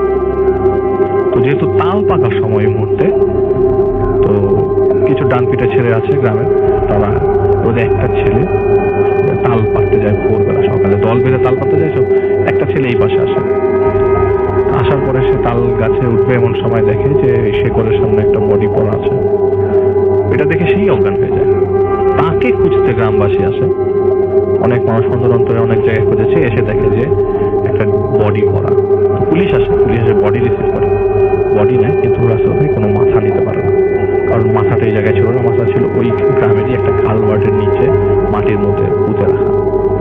3 দিন পর গন্ধ বের হওয়ার পরে সবার চোখে পড়ে একটা কুকুর ওই মাথাটা নিয়ে টানা হেঁচড়া হচ্ছে। পরবর্তী সময় পুলিশকে ডাকা হয় এবং পুলিশ ওই মাথাটা নিয়ে যায় পোস্টমর্টেম করবার জন্য। যাই হোক, এই ঘটনাটা রাসেল ভাই এই জায়গায় পজ না, কারণ এই ঘটনাটা ঘিরেই আস্তে আস্তে ঘটনাগুলোর পুরাপত্তন ঘটে। এরপর থেকে রাসেল ভাই এই জায়গাতে মানুষ দিনে অথবা দুপুরে অথবা রাতে কেউ হাঁটা চলাফেরা করতে পারে না। সর্বপ্রথম এক্সপিরিয়েন্স ঘটে আমি যার ঘটনা শেয়ার করবো তার খালুর সাথে। তাদের একটা খামার ছিল, গরুর খামার ছিল। ওই মুহূর্তে ঈদ, কোরবানি ঈদের 3 মাস আগের ঘটনা। এই কোরবানি ঈদ না, রাসেল ওই সময় কোরবানি ঈদের থাকে 3 মাস আগের ঘটনা। তো তারা ওই গরুর খামারটা পরিচর্যা করছে, বৃষ্টির পানি জমে যেত। ওই সময় বর্ষা মৌসুমে কোরবানি ছিল, অনেক আগের ঘটনা। আসলে আমি ঘটনার সাথে ম্যাচ করি। 93-তে আমি যখন ছোট ছিলাম, তখন আমার কাছে মনে আছে যে ঈদটা ছিল কোরবানি ঈদটা ছিল বৃষ্টির মধ্যে। আমি কিছু জিনিস ম্যাচ করাতে পারি। তো যাই হোক, ওই মুহূর্তে কোরবানি ঈদ ছিল 3 মাস আগের ঘটনা। কোরবানি ঈদের 3 মাস আগে ওই খামারের মধ্যে তার সাথে একজন লোক থাকতো, আর ওই মুহূর্তে গরু ছিল তার খামারে, সেই জন্য পরিচর্যা প্লাস পাহারা দুইটাই কাজ করতে হতো, যেহেতু 3 মাস তাকে একটু কষ্ট করতে হচ্ছিল। আর বৃষ্টির পানি জমলে ওই মাটি সরিয়ে বৃষ্টির পানি সরাতে হতো। তো ওই খামারের ভিতরে অনেকগুলো গরু ছিল। তারা এরকম একদিন রাতের বেলা হঠাৎ করে তারা ওই পানি জমে যায় খামারের ভেতর। খামারের ভেতরের পানি সরাতে যেয়ে তারা ভেতরে বসে গল্প করছিল, কথা বলছিল, প্ল্যান করছিল। এমন সময় হঠাৎ করে ঝপঝপ করে শব্দ, হেঁটে দৌড়ে আসছে। প্রথমে পুরা খামারটা চারিপাশে ঘুরে, একটা পর্যায়ে এসে সামনে এসে বসে, খামারটার সামনে এসে বসে। তো উনি টর্চ নিয়ে প্রথমে দেখে কাউকে খুঁজে পায় না, পরবর্তী সময় দেখে একটা মেয়ে বসে আছে, বসে বসে কান্না করছে। সে মায়া কান্না, অনেক মানে অ্যাডোরেবল কান্না, মানে ইচ্ছা হবে যে সামনে যে জিজ্ঞেস করি কে তুমি, কোথা থেকে আসছো। কাছে যাতেই মাথাটা পড়ে যায় কথা থেকে। এইটা দেখার পর উনি আর ওখানে জ্ঞান ধরে রাখতে পারেনি, অজ্ঞান হয়ে যায়। উনি যখন জ্ঞানে ফিরে আসে তখন উনি তার এলাকাবাসী কথায় কথায় গল্পে গল্পে গল্পে গল্পে জেনে যায়। তখন সবাই মুখ খোলা শুরু করে, হ্যাঁ আমি এই জায়গায় হাঁটতে যাওয়ার সময় আমি ঘটনায় আমি এরকম একটা মেয়ে কান্না করতেছে, ওই দিন রাত্রেবেলা আমি যাওয়ার সময় ওই পুকুরের চারিপাশে কে জানি দৌড়াচ্ছে, কিন্তু আমি কাউকে টর্চ মেরে খুঁজে পাইনি। মানে ঝোপঝাড় এত বড় বড় ছিল যে দৌড়ালে আপনি শব্দ পাবেন। ওইখানকার একটা মানুষ বয়স্ক, উনি মাছ ধরার খুব শখ, উনি প্রায় সময় এই জায়গায় এসে মাছ ধরত। তো তার কাছে কিছু ঘটনা, একটা ছোট্ট কথা উনি বলে যে আসলে প্রথম দিন আমি যখন এখানে আসছিলাম তখন আমি খুব ভয় পাই। আমি শুনি যে একটা মেয়ে কান্না করছে এবং আমি মেয়েটাকে আমার পাশেই দেখতে পাই, কিন্তু আমি কাছে যাই না, যে দৌড়ে পালাই যাই। এর পরবর্তী সময়ে আমি খালি শব্দই পেয়েছি, মেয়েটাকে দেখিনি। আমি হুজুরের কাছ থেকে তাবিজ নিয়ে আসছি, এরপর থেকে মাছ ধরি, কোনো সমস্যা নেই। এলাকার লোকজন ওই লোকটাকে পাগল বলে, ওইখানে যায়, মানে ওইখানকার মানে উঠতি বয়স্ক যুবকের ওই জায়গায় যাওয়া মানা, বা ছেলে বা মেয়ে যেই হোক, খেলতে খেলতে এখানে যাওয়া মানা, কারণ এখানে গেলে বিপদ করতে পারে। সবাই এই জায়গাটা পরিচিত। ওই লোককে যখন এই ডেনি ভাই জিজ্ঞেস করে যে আপনার কি সমস্যা, আপনাকে কখন, বলে কি যে আমি এখানে প্রায় যাই, ওখানে মানুষের কান্নার শব্দ পাই, কিন্তু আমাকে এখন গায়ে লাগে না এগুলো, আমি ওই ইউজড হয়ে গেছি। এবং থার্ড যে ঘটনাটা শেয়ার করব, এটা হচ্ছে একজন মহিলা আর কি, উনি অন্তঃসত্ত্বা ছিল ওই মুহূর্তে, আর ওনার হাজবেন্ড থাকতো ঢাকায় কাজ করতো। প্রতি সপ্তাহে হাজবেন্ড গ্রামের বাড়িতে বেড়াতে যেত এবং দেখা হইতো প্রতি সপ্তাহে, কিন্তু এক সপ্তাহে তার হাজবেন্ড আসে না। তো তার সময় কাটতো তার বাড়ি, মানে ঘুরে ফেলায়, তার কোনো বাচ্চা হয় তো বাচ্চা হবে, আর ছাগল ছিল তার তিনটা ছাগলের সাথে তার ফরি কথা বলে বলে সময় কাটানো আর কি। তার পুকুর থেকে তার ঘরটা ছিল খুব বেশি দূরে না, হেঁটে যেতে 2 মিনিট সময় লাগে। তো যে ছাগলগুলো সে চড়িয়েছিল, সে ছাগলগুলো সন্ধ্যার সময় ব্যাক করে নেয়, নর্মালি চলে আসে বাড়িতে, কিন্তু ছাগলগুলো নর্মালি ডাকলেই চলে আসতো, কিন্তু ছাগলগুলো আসে না। সন্ধ্যা হয়ে গেছে। তিনি ওই পুকুরের পাড়ে গিয়ে দেখে একটা ছাগল, 2টা ছাগল বাড়িতে চলে আসছে, একটা ছাগল পুকুরের পাড়ে, পুকুরের কাছে, মানে টিভির মতো জায়গায় দাঁড়িয়ে আছে। তুই আয় আয় আয় আয় আয় ডাকে, আসে না। ছাগলটা যত কাছে যায় ছাগলটা তত দূরে যায়, মানে পুকুরে নেমে যাবে, এরকম অবস্থা। খুব কাছে যাওয়ার পরে ছাগলটা একটা সময় ভ্যানিশ হয়ে যায়। কিন্তু তিনি যেটা শব্দ শুনতে পায়, ওই যে রাসেল ভাই কান্না করছে একটা মেয়ে, তার চুলগুলা খুব লম্বা। সে কাছে যায়, কাছে যাওয়ার পরে মাথাটা তার দিকে তাকায়, কোনো চুলটাই আছে, কোনো মাথা নাই। বলছে যে তুই কি জানিস আমার মাথাটা কোথায়, লোকাল ল্যাঙ্গুয়েজে, তুই কি আমার মাথাটা খুঁজে দিতে পারবি? আমি মাথা ছাড়া কাঁদছি অনেকদিন যাবো। এটা বলতে বলতে উনি অজ্ঞান হয়ে যায় এবং ওই মুহূর্তে ওনার প্রসব হয়ে যায়। এলাকার লোকজন ওনাকে উদ্ধার করার সময় দেখে যে বাচ্চাটা প্রসব করেছিল সেটা মৃত বাচ্চা। এরপর থেকে রাসেল ভাই এখনো পর্যন্ত এখানে এখনো অনেকে অনেক সাউন্ড পায়, অনেক শব্দ পায়, অনেকেই প্রত্যক্ষ করে, কেউ বলে তো কেউ বলে না, কেউ মুখ খুলে তো খোলে না। এবং আমাকে বলেছে যে আপনি যেতে পারেন, আপনি এখানে চাইলে দেখে আসতে পারেন, ছবি পাঠিয়েছে, আমি শেয়ার করিনি। তো এটাই ছিল রাসেল ভাই ঘটনা, এখনো পর্যন্ত ঘটে চলছে সে জায়গায়। এবং এই হয়তো বা এটা ওনারা মনে করে, বুদ্ধিস্টরা মনে করে যে ওরা মানে আত্মা হয়তো বা কষ্ট পাওয়া আত্মা হয়তো বা সেখানে বসে বসে মানুষকে বলছে বা জানান দিতে চাচ্ছে, তাকে প্রপারলি ক্রিমেশন করা হয়নি বা কিছু একটা। কিন্তু আমার আস্থা তো রাসেল ভাই, আমি কিভাবে আস্থার ডেফিনেশন দেবো, আমার কাছে মনে হচ্ছে জিন্দারা করা।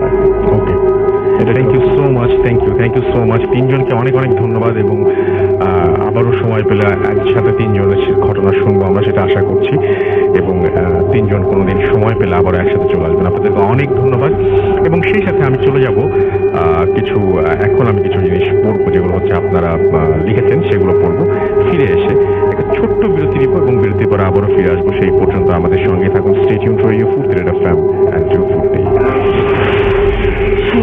দারাজে চলছে বর্ষপূর্তি উৎসব। আপনাদের সবার প্রিয় দারাজ 5 বছরের পদার্পণ উপলক্ষে নিয়ে এলো 5th অ্যানিভার্সারি ক্যাম্পেইন। 6 থেকে 14 সেপ্টেম্বর পর্যন্ত দারাজে চলবে বিশাল ডিসকাউন্ট। আর এখনই ডাউনলোড করুন হ্যাপি শপিং। দারাজে চলছে বর্ষপূর্তি উৎসব। আপনাদের সবার প্রিয় দারাজ 5 বছরের পদার্পণ উপলক্ষে নিয়ে এলো 5th অ্যানিভার্সারি ক্যাম্পেইন। 6 থেকে 14 সেপ্টেম্বর পর্যন্ত দারাজে চলবে বিশাল ডিসকাউন্ট। আর এখনই ডাউনলোড করুন happy shopping. Face it. Radio Money Furti. Hot FM. The night comes alive. বিশ্বাস করা না করাটা আপনার ব্যাপার।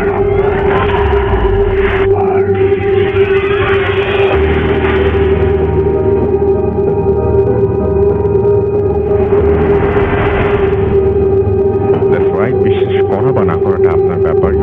রেডিও ফুড FM, আমি রাসেল আছি সাথে, এবং এখন চলছে ফুড FM। ঘড়িতে সময় রাত 1:24। আমি হচ্ছি টুইটারে, অনেকে আমাদের লিখেন। এসকে ঘোষ আমাদের সঙ্গে আছেন দেখতে পাচ্ছি। MD রিফাত শেখ আছেন আমাদের সঙ্গে দেখতে পাচ্ছি। মুনির সাগর, এছাড়াও আছেন ফয়সাল আহমেদ আছেন আমাদের সঙ্গে দেখতে পাচ্ছি।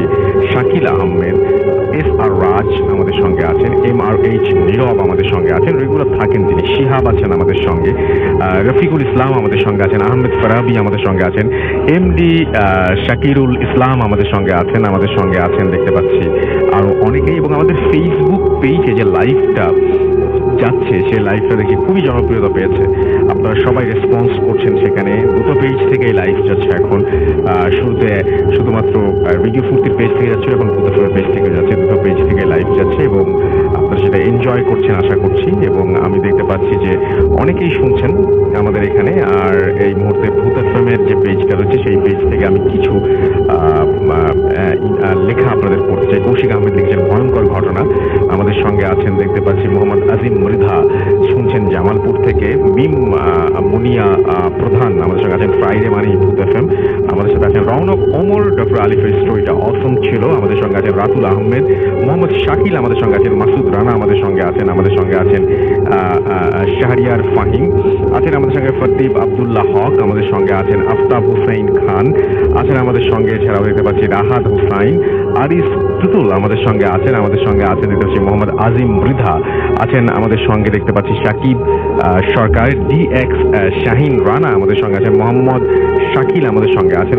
সিয়াম আমাদের সাথে আছেন। লিটন এছাড়াও আছেন আমাদের সঙ্গে। আতিকা তাসনিম আছেন। রিদওয়ান তন্ময় আমাদের সঙ্গে আছেন দেখতে পাচ্ছি। মোহাম্মদ আফতাব সহ আরো অনেকে। থ্যাংক ইউ ভেরি মাচ যারা আমাদের সঙ্গে আছেন। আবার চলে যাবো আমাদের নতুন অতিথির কাছে। আপনার নামটা একটু প্লিজ বলবেন, কোথা থেকে এসেছেন সেটা বলবেন, তারপর আপনার ঘটনায় যাবো। জি, আসসালামু আলাইকুম। আমি মোহাম্মদ ইমাম হোসেন, জগন্নাথ ইউনিভার্সিটিতে সোশ্যাল ওয়ার্কে পড়তেছি। আমি ঢাকা ওয়ারি থেকে আসছি। জি প্লিজ আপনার ঘটনাটা হচ্ছে কি 2011 সালে যখন আমি হচ্ছে গিয়ে intermediate first year final exam দিচ্ছি। কলেজে আমি তখন স্টুডেন্ট ছিলাম। তো first year exam, final exam শেষ হবে, মানে একেবারে শেষ মুহূর্তে আমাদের ভ্যাকেশন শুরু হবে। প্রায় 1 মাস 5 দিনের একটা ভ্যাকেশন শুরু হওয়ার কথা ছিল। তো এর পরবর্তীতে আমার একটা ফ্রেন্ড, ও হচ্ছে গিয়ে আমার ক্লাসমেট ছিল। তো বলতেছে, বন্ধু ঢাকায় বসে আর কি করবি, এক কাজ কর, তুই আমার গ্রামের বাড়ি আমার সাথে চল, কয়েকদিন ঘুরে আসলি। আমি বললাম যে আসলে কখনো তো এইভাবে ঢাকার বাইরে যাওয়া হয় না ফ্যামিলি ছাড়া। এক কাজ করি, আমি হচ্ছে গিয়ে আমার ফ্যামিলিকে বলি, বাবা আব্বা আমাকে বলি। তখন হচ্ছে গিয়ে ও বলছে আচ্ছা ঠিক আছে, তুই আমাকে জানাইস, আমি ততক্ষণে চলে গেলাম। তো বগুড়া চলে গেল। বগুড়া হচ্ছে হোম ডিস্ট্রিক্ট। বগুড়া চলে গেলে আমি হচ্ছে বাসায় কনভিন্স করার পর হচ্ছে গিয়ে রাজি করার পর হচ্ছে গিয়ে আমি ওকে ফোন দিলাম। বললাম যে বন্ধু ঠিক আছে, আমি অমুক দিন আসবো। তো ও বললো যে ঠিক আছে, ভালোই হয়, তুই আস। আর ওদিন রাত্রেই, পরদিন রাত্রে একটা যাত্রা বলা আছে আমাদের এখানে বাজারে, দেখতে পারলি। তারপর ওকে ফাইন।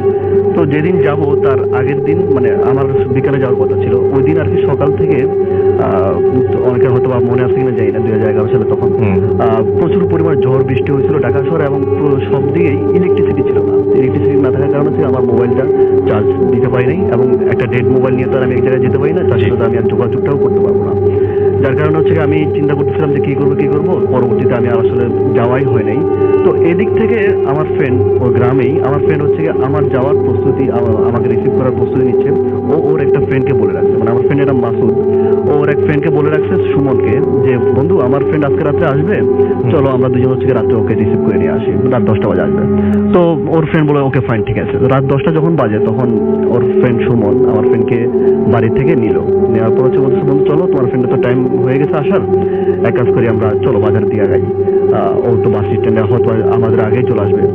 তো আমার ফ্রেন্ড আর ওর ফ্রেন্ড দুজনে হচ্ছে হাঁটা শুরু করলো। এখন ওর ফ্রেন্ড বলতেছে ঠিক আছে বন্ধু এক কাজ করে আমরা রাস্তা দিয়ে না গিয়ে আমরা হচ্ছে বিল দিয়ে যাই, কারণ হচ্ছে গিয়ে অ্যাজ সুন অ্যাজ পসিবল আমাদের তো তাড়াতাড়ি যেতে হবে, কিন্তু আমরা তো রাস্তা দিয়ে গেলে আমাদের লেট হয়ে যেতে পারে, আর এখন তো আমরা রিক্সাও পাবো না গ্রামে, তো যেহেতু এখন 10টা মানে অনেক অনেক টাইম। এর পরবর্তীতে ও বললো যে আমার ফ্রেন্ড বললো যে ওকে ফাইন ঠিক আছে চলো আমরা তাহলে এক কাজ করে বিল দিয়ে হাঁটা শুরু করি। তো দুজন হাঁটতেছে এক পর্যায়ে হচ্ছে আমার ফ্রেন্ড তার ফ্রেন্ডকে সুমনকে বিভিন্ন কথা বলতেছে, বিভিন্ন টপিকস নিয়ে কথা বলতেছে, বাট ওর ফ্রেন্ড হচ্ছে গিয়ে কোনো কথার রেসপন্স করতেছে ভালোভাবে, কিন্তু কোনো কথার রেসপন্স করতেছে না। তো আমার ফ্রেন্ড অ্যাজ ইউজুয়াল ছেড়ে নিল, রিসিভ করলো। তো হাঁটার এক পর্যায়ে মাঝখানে যখন চলে আসলো বিলের, তারা হচ্ছে গিয়ে দূর থেকে দেখতে পেলো একটা জলসা বসে আছে। জলসা বলতে হচ্ছে গিয়ে কেরোসিন দিয়ে কুপি জ্বালিয়ে কিছু মানুষ বৃত্তাকার সার্কেল হয়ে চারপাশে বসে আছে। তখন হচ্ছে গিয়ে আমার ফ্রেন্ডের যে ফ্রেন্ড সুমন সে বলতেছে বন্ধু চলো আমরা দেখি এখানে কি হচ্ছে। তো আমার ফ্রেন্ড বললো যে দেখো আমার ফ্রেন্ডের টাইম হয়ে গেছে, মানে আমার কথা বলতেছে ওর তো টাইম হয়ে গেছে আসার, আমাদের তো যাওয়া উচিত। তো কি হচ্ছে না দেখারই বিষয় বা না দেখাই বেটার, কারণ হচ্ছে অনেকে আছে যারা হচ্ছে তান্ত্রিক বা এসব ব্ল্যাক ম্যাজিক নিয়ে কাজ করে, তারা রাতের এই সময়গুলোতে একেবারে খোলা ফিল্ডে বা হচ্ছে এইসব জায়গায় এসে তারা তাদের ধ্যান ধারণাগুলো কন্টিনিউ করে বা প্র্যাকটিস করে। তো আমার ফ্রেন্ডের ফ্রেন্ড বলতেছে না ঠিক আছে তবু আমরা একটু দেখি। তখন তারা হচ্ছে দূর থেকে দেখতেছে যে কিছু লোক বসে আছে এবং একজনকে মনে হচ্ছে তাদের অ্যাটিটিউডে যে সে লিডার, তার আশেপাশে গুলো মনে হচ্ছে তারা শিষ্য, সে তাদেরকে লিড দিচ্ছে এবং কিছু কথা বলতেছে যে ল্যাঙ্গুয়েজ গুলো হচ্ছে আমার ফ্রেন্ড আমাকে যখন পরবর্তীতে ঢাকায় এসে ঘটনাটা শেয়ার করে সে আমাকে বলছে বন্ধু এই ল্যাঙ্গুয়েজ কেউ বুঝবে না বাংলাদেশের কোনো মানুষ, এটা আমি অন্তত শিওর, মানে বাংলা ভাষার কাছাকাছি কোনো ল্যাঙ্গুয়েজ না। এক পর্যায়ে হচ্ছে কি তারা আরো ক্লোজ গিয়ে দেখতেছে যে হচ্ছে তারা কিছু মন্ত্র পড়তেছে। তো আমার ফ্রেন্ডের ফ্রেন্ড মানে সুমন বলতেছে বন্ধু চলো বসি কিছুক্ষণ দেখে। আমার ফ্রেন্ড তখনও না করলো যে না বন্ধু দেখো ইমাম আসার টাইম হয়ে গেছে, ওকে তো আমি আনতে হবে রিসিভ করতে হবে, তো এসে বসে আছে আর গ্রামের জায়গা একটা এলাকা ও চিনে না জানে না এত রাত। তখন ওর ফ্রেন্ড বলতেছে না একটু দেখি না চলো, মানে আগ্রহটা বেশি দেখাচ্ছে সুমন ওর ফ্রেন্ড। তখন হচ্ছে কি হঠাৎ করে আমার friend that was the first time যখন ও নোটিস করলো যে মানে একজন লোক মানে শিষ্যদের মধ্যে একজন সে হচ্ছে কি নিজের পায়ের আঙ্গুল নিজেই ছিঁড়ে পাশে রাখতেছে। মানে যে আপনার জিনিসটা কতটা উইয়ার্ড হয়েছে সে বুঝে যে আমার সামনে একজন ব্যক্তি সে হচ্ছে কি নিজের পায়ের আঙ্গুল বা হাতের আঙ্গুল মানে মোটকে খুলতেছে, আমরা যেরকম মুরগির বা হাড্ডি খাই এই টাইপের কিছু। তখন হচ্ছে গিয়ে আমার ফ্রেন্ড ওর ফ্রেন্ডকে নোটিস করলো বন্ধু দেখো জিনিসটা আমার কাছে ভালো মনে হচ্ছে না। তখন ও বলছে আর না দেখি আর কোনো ব্যাপার না, কি হয়েছে কোনো প্রবলেম তোমার কি হয়েছে। তখন হচ্ছে গিয়ে ধীরে ধীরে জিনিসটা বাড়তেছে, একজন দুজন করে প্রত্যেকটা শিষ্য এই এখন হচ্ছে গিয়ে সবাই নিজেদের হাতের আঙ্গুল ডান হাত দিয়ে বাম হাতের আঙ্গুল অথবা পায়ের আঙ্গুল খুলতেছে, মানে মটকে খুলে পাশে রাখতেছে। তখন জিনিসটা আমার ফ্রেন্ড যথেষ্ট সাহসী, আমি কলেজ লাইফে ওকে 1 বছরে যতটুকু দেখলাম যথেষ্ট সাহসী, এইসব বিষয়ে খুব একটা বিষয় হয় না, নার্ভাস হয়ে যায় না। বাট ও আমাকে যখন বললো যে বন্ধু আমি এই সময়টা এসে তখন আর নিজেকে ঠিক রাখতে পারিনি। তখন আমার ফ্রেন্ডকে আমি ধরলাম, মানে মাসুদ তার ফ্রেন্ডকে ধরে টান দিয়ে বললো যে চলো এখানে থাকার দরকার নেই, চলো আমরা চলে যাই, আমার ফ্রেন্ডে আসার টাইম লাগছে। তখন যখন এই যে ওর ফ্রেন্ডকে ধরে আসতে নিবে তখন হচ্ছে দেখতেছি যে ব্যক্তির লিডার টাইপের, আমি প্রথমে যার কথা বলছিলাম সে তার অ্যাটিটিউডে মনে হচ্ছে লিডার টাইপের, মানে সে লিড দিচ্ছে এই জলসার আগে, সে আবার নিজেই নিজের আঙ্গুল এবং হাতের আঙ্গুল এবং পায়ের আঙ্গুল ছিঁড়ে আবার সে আর পাশে রাখতেছে না, খাচ্ছে। তখন আমার ফ্রেন্ড মোটামুটি ভালোভাবে ভয় পেয়ে যায় এবং তাদের এই কর্মকাণ্ডগুলো দেখে আমার ফ্রেন্ড তার ফ্রেন্ডকে মানে সুমনকে বলে যে বন্ধু আমার আর মনে হয় না আর এখানে থাকার কোনো প্রয়োজন আছে, আর এরপরও কি তুমি বলবা জিনিসটা স্বাভাবিক। তখন আমার ফ্রেন্ডের ফ্রেন্ড মানে সুমন বলতেছে কেন তাদের ঘটনা কি মানে তাদের এই অ্যাক্টিভিটিস কি আমার থেকেও উইয়ার্ড, মানে আমার থেকেও বেশি ভৌতিক। তখন আমার ফ্রেন্ড বলতেছে মানে আমার ফ্রেন্ডের সামনেই সুমন এবার নিজের আঙ্গুল নিজে হাতের আঙ্গুল নিজে ছিঁড়ে বলতেছে, তো এটা তো কোনো ব্যাপার না। মানে এবারে আমার ফ্রেন্ড বুঝতে পারছে যে দ্যাট ওয়াজ নট সুমন, এটা সুমন ছিল না, যে সুমন হচ্ছে গিয়ে ওকে নিয়ে বাজারে যাওয়ার কথা ছিল। তখন সে দৌড় দেয়, এক পর্যায়ে দৌড় দেওয়ার হচ্ছে গিয়ে রাস্তা উঠার ঠিক আগ মুহূর্তে সে খেজুর গাছের সাথে বাড়ি খেয়ে পড়ে যায়, সেন্সলেস হয়ে যায়। সকালে হচ্ছে গিয়ে সে নিজেকে মানে আবিষ্কার করে নিজের বিছানার মধ্যে আশেপাশে মানুষ জড়ো হয়ে বসে আছে। তখন সবাই জিজ্ঞেস করতেছে আচ্ছা বাবা তুমি রাত্রে বের হয়েছিল, তোমার ফ্রেন্ড আসবে বাজার থেকে রিসিভ করবো তাকে বাড়িতে আনবা এটা বলে বেরোইছো, কিন্তু তুমি তো তোমাকে আমরা পুকুরের মধ্যে পেলাম কেন? তোমার পুরো হোল বডি পুকুরের মধ্যে ছিল, জাস্ট মাথাটা উপরে ছিল, মানে কিনারের মধ্যে পুরো হোল বডি পুকুরে, পানিতে এবং মাথার উপরে। তোমরা বলতেছো না আমি তো হচ্ছে গিয়ে ঠিক আছে আমি একটা প্রবলেম ফেস করছি, আমি তোমাদেরকে এটা বলবো পরে, কিন্তু আমি এই ধরনের কোনো সিচুয়েশনের মধ্যে ছিলাম না যে আমাকে পুকুরে যেতে হবে। আর আমি একটা খেজুর গাছের সাথে বাড়ি খাইছি, এই পুত্রকে বলতে আমার মনে আছে। তখন তারা বলতেছে না আমরা হচ্ছে তোমাকে এইভাবে পাইলাম, এবং মোটামুটি তোমার মাথাটা ওই পুকুরের কিনারে যে কাদা থাকে সে কাদাতে মোটামুটি ডেবেছিল। এই হচ্ছে কি ঘটনা আছে ভাই। এবং পরবর্তীতে আমার ফ্রেন্ড আমাকে পরবর্তীতে আমি ওকে তো পরের দিন সকালে ফোন দিচ্ছি যে বলতে আমি আসতে পারি না, সরি আমি আজকে আসবো। তখন ও বলতেছে না আসার দরকার নেই, আর আমরা হচ্ছে গিয়ে আমি তোকে ঢাকা এসে কিছু কথা বলবো। এই হচ্ছে বন্ধু আমার বন্ধুর ঘটনা। Thank you so much. আপনাকে অনেক ধন্যবাদ। আমরা একটা ছোট্ট বিরতিতে যাবো এবং বিরতির পরে আবারও ফিরে আসবো। সেই পর্যন্ত আমাদের সঙ্গে থাকুন। স্টে টিউনড টু ফুর্তি এফএম এন্ড ডু ফুর্তি। দারাজে চলছে বর্ষপূর্তি উৎসব। আপনাদের সবার প্রিয় দারাজ 5 বছরের পদার্পণ উপলক্ষে নিয়ে এলো 5th অ্যানিভার্সারি ক্যাম্পে 6 থেকে 14 সেপ্টেম্বর পর্যন্ত। দারাজে চলবে বিশাল ডিসকাউন্ট, আর এখনই ডাউনলোড করুন হ্যাপি শপিং। দারাজে চলছে বর্ষপূর্তি উৎসব। আপনাদের সবার প্রিয় দারাজ 5 বছরের পদার্পণ উপলক্ষে নিয়ে এলো 5th অ্যানিভার্সারি ক্যাম্পে 6 থেকে 14 সেপ্টেম্বর পর্যন্ত। দারাজে চলবে বিশাল ডিসকাউন্ট, আর এখনই ডাউনলোড করুন happy shopping. Radio Money Furti. Radio Furti.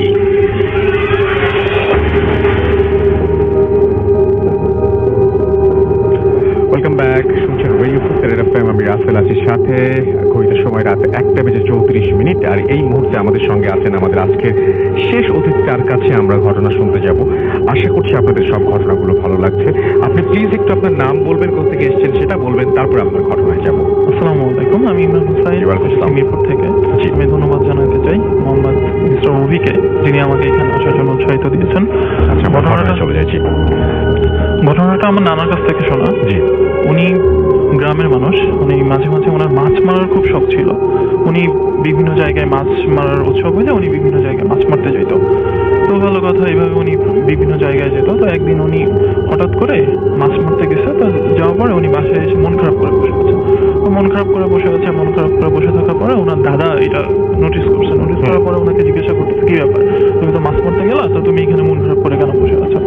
তো উনি বলতেছে যে সবাই মাছ পাইলো, আমি তো মাছ পাইলাম না, তো হচ্ছে এই জন্য আমি মন খারাপ করে বসে আছি। তো বললো যে আচ্ছা ঠিক আছে, তোকে আমি একটা ব্যাপার বলি, তুই যদি এটা করতে পারিস তাহলে হচ্ছে তুই অনেক মাছ করতে পারবি। তো ঠিক আছে। তো আমার নানা বললো যে আচ্ছা ঠিক আছে, তাহলে তুমি আমাকে এটা শিখাই দাও। তো উনি বললো যে তুই একটা কাজ করবি, তুই একটা যুবতী হিন্দু মেয়ে যে মারা গেছে তার শ্মশানে যখন তাকে পোড়ানো হবে, তুই ওইখান থেকে তার লাশ এর যে পোড়ানোর পরে যে বাঁশ থাকে, কাঁচা বাঁশ, আর হচ্ছে ওই সিঁদুরটা তুই নিয়ে আসবি যে কোনো একটা চাঁদ রাত্রে। তো ভালো কথা, আমার নানা এইভাবে খুঁজতে থাকে যে কবে মারা যায়, এইভাবে উনি নোটিসে থাকে। তো একটা সময় দেখা যায় কি যে আপনার বেশ কিছু দিনের মধ্যেই একটা মেয়ে মারা যায়। তো উনি জানতে পারে, জানার পরে উনি খোঁজ নেয় যে কোন শ্মশানে হচ্ছে ওনাকে এইভাবে পোড়ানো হয়েছে। তো একটা মিনিটে উনি কি করলো, একদিন রাতে চাঁদ রাত্রে উনি গেল। যাওয়ার পরে এটার প্রথম যে ক্রাইটেরিয়া ছিল সেটা হচ্ছে ওনাকে পুরা শরীরে কোনো কাপড় রাখা যাবে না, কিচ্ছু রাখা যাবে না, সে অবস্থায় হচ্ছে ওনাকে যে ওই বাসটা নিয়ে আসতে হবে। তো উনি কথা মতো ওইভাবে গেল। তো যাওয়ার পরে উনি যখন শ্মশানের কাছে গেল তখন এমনি তো ভয় লাগেই, উনি ভয় গেল। তো যাওয়ার পরে তারপর উনি ওনার মনে যথেষ্ট সাহস রাখলো। তো যাওয়ার পরে উনি যখন বাসটা ধরে টান দিল তখন হচ্ছে ওনাকে বললো, এই তুই আমাকে কেন খোঁজাচ্ছিস, এই তুই কি করছিস সেটা। তো এইভাবে হঠাৎ উনি থমকে গেল। থমকে যাওয়ার পরে উনি মনে সাহস রেখে কি করলো, ওই বাসটা ধরে উনি জোরে টান দেওয়ার পরে উনি ওই বাসটাকে কাঁধে করার পরে উনি বুঝতে পারলো যে নোটিস করলো যে ওনার পা পিছন থেকে ওনাকে বারবার ডাকছে, এই তুই আমাকে কোথায় নিয়ে যাচ্ছিস। আর বিভিন্ন ভয়ঙ্কর যে প্রাণীগুলো আছে, প্রাণীগুলো ওনাকে ভয় দেখাইতে থাকলো। তো ওনার দাদা ওনাকে বলে দিয়েছিল যে যেটাই হোক আর যাই হোক তুই পিছন দিকে তাকাবি না। তো উনি ওইভাবে সুন্দর করে ওনার বাসটা নিয়ে আর ওই সিঁদুরের কোটাটা নিয়ে ওই বাড়িতে চলে আসলো। তো আসার পর ওনার প্রয়োজন মতো যতটুকু দরকার হয় উনি ততটুকু রেখে বাকিটা হচ্ছে ওনাদের বাড়ির পাশে একটা জাম গাছ ছিল, সেই জাম গাছের ডালে উনি ঝুলায় রাখছে। তো রাখার পরে উনি রীতিমতো যেটা করে মানুষ, হাত পাও ধুয়ে সুন্দর করে হচ্ছে উনি শুতে গেল। তো শুতে যাওয়ার পরে উনি নোটিস করতেছে যে ওনাকে ডাকতেছে যে এই তুই আমাকে এখানে রেখে গেছিস, তোর সাথে আমাকে কেন নিলি না, তুই আমাকে নিয়ে যা, এই তুই আমাকে নিয়ে যা। তো ওনার আম্মা শুয়েছিল। তো ওনার আম্মা এটা নোটিস করার পরে ওনাকে ডাক দিল, এই তুই কোত্থেকে কি নিয়ে আসছিস, এখন তোকে ডাকতেছে, তুই বল আমাকে।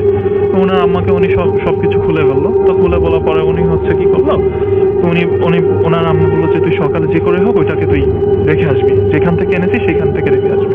তো ভালো কথা, উনি সকালবেলা ঘুম থেকে উঠে আমাদের হচ্ছে আপনার ভাসাই দিল। তো ভাসাই দেওয়ার পরে ওই বাসটা হচ্ছে মধুমতি দিয়ে যাচ্ছিল। অবশ্যই ইন্টারেস্টিং বিষয়টা হচ্ছে এটা যে বাসটা ওনাকে রাখতেছিল, উনি শুনতে পাচ্ছিল এই তুই আমাকে কেন ভাসাই দিলি, এই তুই আমাকে কেন ভাসাই দিলি, তুই আমাকে নিয়ে যা। তো ঘটনাটা এখানে শেষ হয়ে যেতে পারতো। তো উনি কি করলো, ওই বাসের যে বাকি অংশটুকু উনি যেটা রেখে দিয়েছিল, যতটুকু ওনার প্রয়োজন ওইটা দিয়ে উনি মাছ মারার হচ্ছে আপনার পোলা যেটা বলে গ্রামের ভাষায়, ওইটা উনি তৈরি করলো। তৈরি করে উনি হচ্ছে আর ওই সিঁদুর দিয়ে হচ্ছে যা যা করার দরকার মন্ত্রতন্ত্র করে ওইটা দিয়ে উনি মাছ মারতে চলে গেল। তো এইভাবে মাছ মারতে যায়। তো যাওয়ার পরে উনি একটা জিনিস খেয়াল করে কি, যখনই উনি ঘিরাপানি থেকে একটু মাঝাপানির দিকে আসে তখনই দেখে যে কে যেন ওনার পা ধরে টান দেয়, কে যেন ওনাকে ওই পোলা ধরে টান দেয়, উনি ওইটাকে ধরে রাখতে পারে না। তো এইভাবে কিছুদিন যাওয়ার পর উনি খুব ভয় পেয়ে গেল ব্যাপারটা।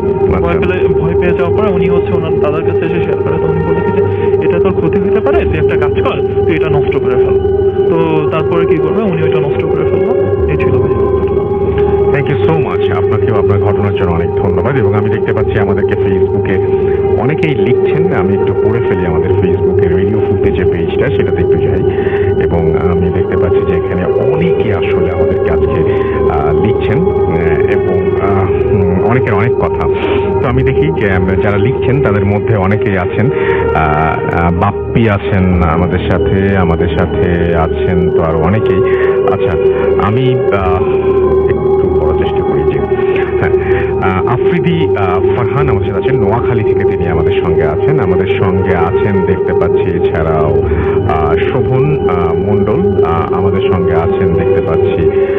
এছাড়াও তানভীর আহমেদ প্রান্ত রাজশাহী থেকে শুনছেন, তিনি আমাদের সঙ্গে আছেন। রাফসান হাবিব রাফু আছেন আমাদের সঙ্গে, একটি মন। অমিত রয় রাহুল আমাদের সঙ্গে আছেন। মাহমুদা হাসান ঝর্ণা আমাদের সাথে আছেন দেখতে পাচ্ছি। এছাড়াও এমডি সেলিম উদ্দিন আছেন আমাদের সাথে দেখতে পাচ্ছি। শাহী ওমরান রাহাত আমাদের সঙ্গে আছেন। সাইফ ইকবাল আছেন আমাদের সঙ্গে। সাকিবুল হাসান সাকিব আছেন আমাদের সঙ্গে। মোহাম্মদ নাইম, এছাড়াও এমডি রুমন হাওলাদার আমাদের সঙ্গে আছেন এমডি সাকিব খান। আমাদের হাতে সময় আসলে নাই আজকে। আচ্ছা জি বল।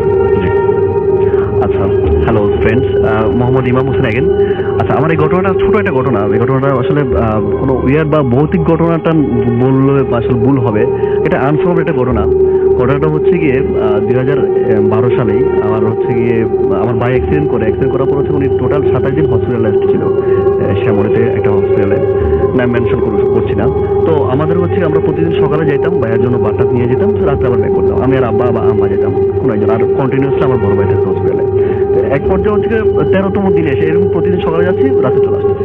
13তম দিনে এসে রাত্রে ব্যাক করতেছি, রাত বাজে তখন 11টা। তখন গুলিস্তান পুলিশ বাড়িতে আমরা নামলাম বাস থেকে। নেমে তখন আমাদের বাসা ছিল বংশালে। তো জাস্ট বাসা যাবো হেঁটে। আমি বাস থেকে যখন নামবো, পিছন থেকে আমি ছিলাম, তো আমি আর আব্বা। তো আমি যখন সিটতে উঠতে গিয়ে দেখলাম যে জানালা পাশ দিয়ে মানে একটা পলিথিনে কোনো একটা জিনিস মুভ করতেছে, জাস্ট হাতের মতো এরকম একটা কিছু, ছোট বাচ্চার হাত এরকম কিছু একটা হবে। তখন আমি জিনিসটা দেখতেছি আর পিছন থেকে গেটের দিকে আসতেছি বাসে। গেটের দিকে আসলাম, আসার পর দেখলাম যে শেষবারের মতো কোনো একটা কিছু নড়াচড়া করে জিনিসটা থেমে গেছে, আর কোনো নড়াচড়া হচ্ছে না, মুভমেন্ট নেই। তো মোটামুটি এতক্ষণ শিওর হলাম যে কোনো একটা বাচ্চা বা কোনো একটা কিছুর হাত হবে এরকম, তো রক্ত মাখা এরকম হবে।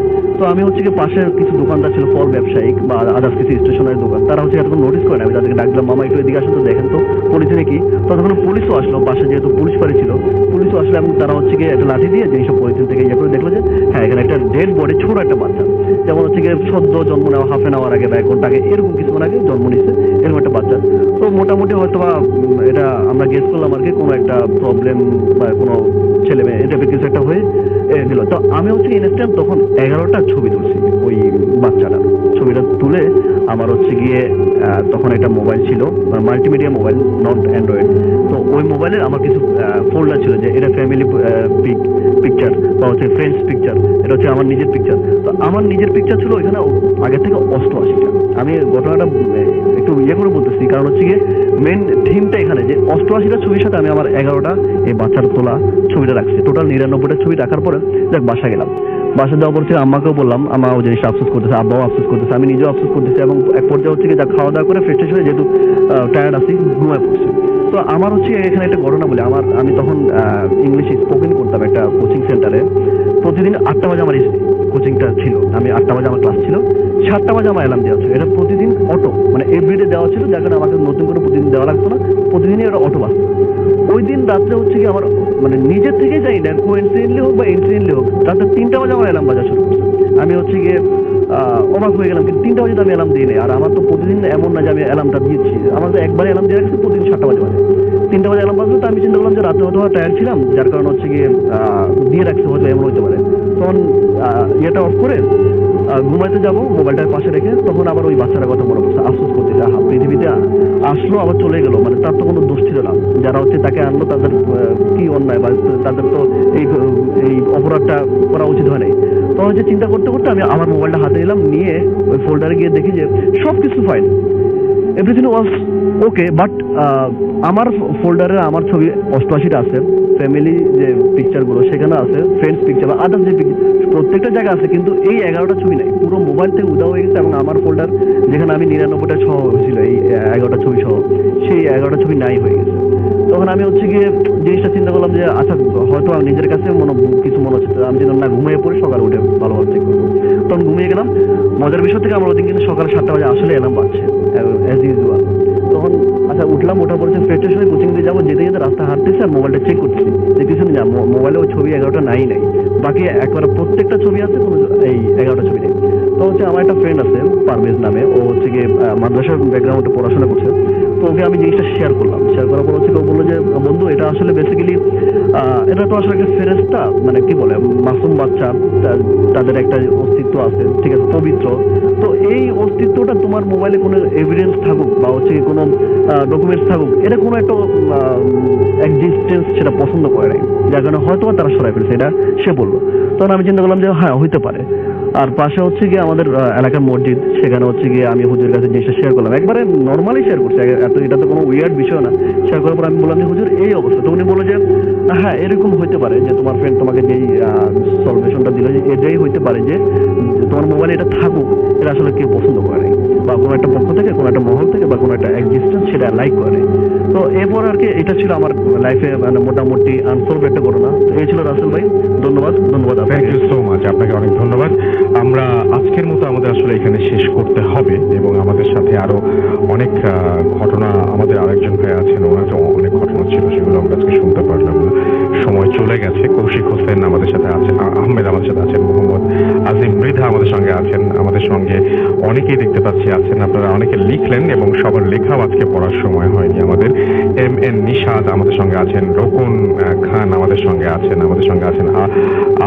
আদিব আহমেদ ফারহান আমাদের সঙ্গে আছেন, ফারাবি হাসান, নাফিন আফনাত আমাদের সাথে আছেন, এলসি রনি আমাদের সাথে আছেন, আমাদের সাথে আছেন ইমন খান হৃদয়, আমাদের সঙ্গে আছেন শিল্পা বর্মন নরসিংদী থেকে শুনছেন, আছেন দেখতে পাচ্ছি। এছাড়াও আমাদের এখানে লিটন আমাদের সাথে, ফেরদৌস জামান আছেন আমাদের সঙ্গে আছেন ইমন খান হৃদয় মুন্সিগঞ্জ থেকে শুনছেন, SK কামরুল হাসান শুনছেন আমাদের কাছ থেকে চায়না থেকে, এবং তিনি ইউনিভার্সিটিতে পড়াশোনা করেন, আমাদের সঙ্গে আছেন দেখতে পাচ্ছি। এছাড়াও মোহাম্মদ শাকিল আছেন আমাদের সঙ্গে, ফাহিম আহমেদ, এছাড়াও মোহাম্মদ শাকিল সহ আমাদের সাথে আছেন দেখতে পাচ্ছি আরো অনেকেই, নিফিউল ইকবাল আমাদের সাথে আছেন, আমাদের সাথে আশিক রায়হান, এছাড়াও আমাদের সাথে আছেন ফায়হান আহমেদ রূপ আছেন আমাদের সঙ্গে, মেহেদি CSK, এবং সবাই আলিফ ভাইয়ের, বাবু ভাইয়ের ঘটনা অনেক প্রশংসা করেছেন, এবং আপনারা সবাই আজকে এনজয় করেছেন। আজকের ওভারঅল ফিডব্যাক খুবই ভালো, and thank you so much আমাদের সঙ্গে এতক্ষণ পর্যন্ত থাকার জন্য। আশা করছি যে আপনারা আনন্দ পেয়েছেন এবং আপনারা পুরোটা সময় আমাদের সাথে এনজয় করেছেন, এবং যারা টুইটারে ছিলেন, ফেসবুকে ছিলেন, লিখে পাঠালেন আমাদেরকে আপনাদের মতামত, এগুলো আসলে খুবই আমাদের কাছে অনেক বেশি প্রয়োজনীয়, এবং আমরা সারা সপ্তাহ জুড়েই এটা আমাদের কাছে থাকে এবং থাকবে, এবং পুরো সময় আপনারা আমাদের সঙ্গে ছিলেন বলে আপনাদেরকে আরো একবার ধন্যবাদ জানাচ্ছি। যারা লেখা পাঠাতে চান বা যারা ঘটনা পাঠাতে চান আমাদের কাছে, তাদেরকে বলবো যে আপনি খুব সহজেই ভূত এফএম ঘটনা পাঠাতে পারেন।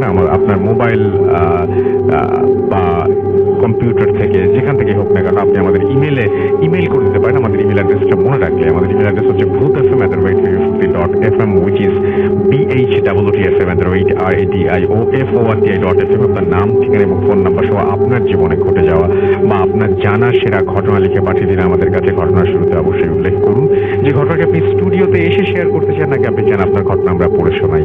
যারা দেশের বাইরে রয়েছেন তারা অডিও ক্লিপ পাঠাতে পারেন বা লিখেও পাঠাতে পারেন ঘটনাটি আপনাদের ওপরে। এই পুরো ব্যাপারটা সারা সপ্তাহ জুড়ে আপনি আমাদের ফেসবুকে জানাতে পারেন আপনার মনের কথা, এবং আমাদের সাথে কমিউনিকেট করতে হলে ইমেইল তো আছেই, ফেসবুকের ইনবক্সও আছে। আমাদের সাথে যোগাযোগ করুন, জানান আপনার কথা, আমরা শুনতে চাই আপনাদের কাছ থেকে কেমন লাগছে, কি করতে পারি আমরা আরো বেশি আপনাদের জন্য। আজকের মতো এখানে শেষ করছি, কথা হবে আবারও আগামী শুক্রবার ইনশাআল্লাহ। সেই পর্যন্ত সবাই ভালো থাকুন, সুস্থ থাকুন, সুন্দর থাকুন, মোস্ট ইম্পর্টেন্টলি ফুর্তিতে থাকুন। টাটা।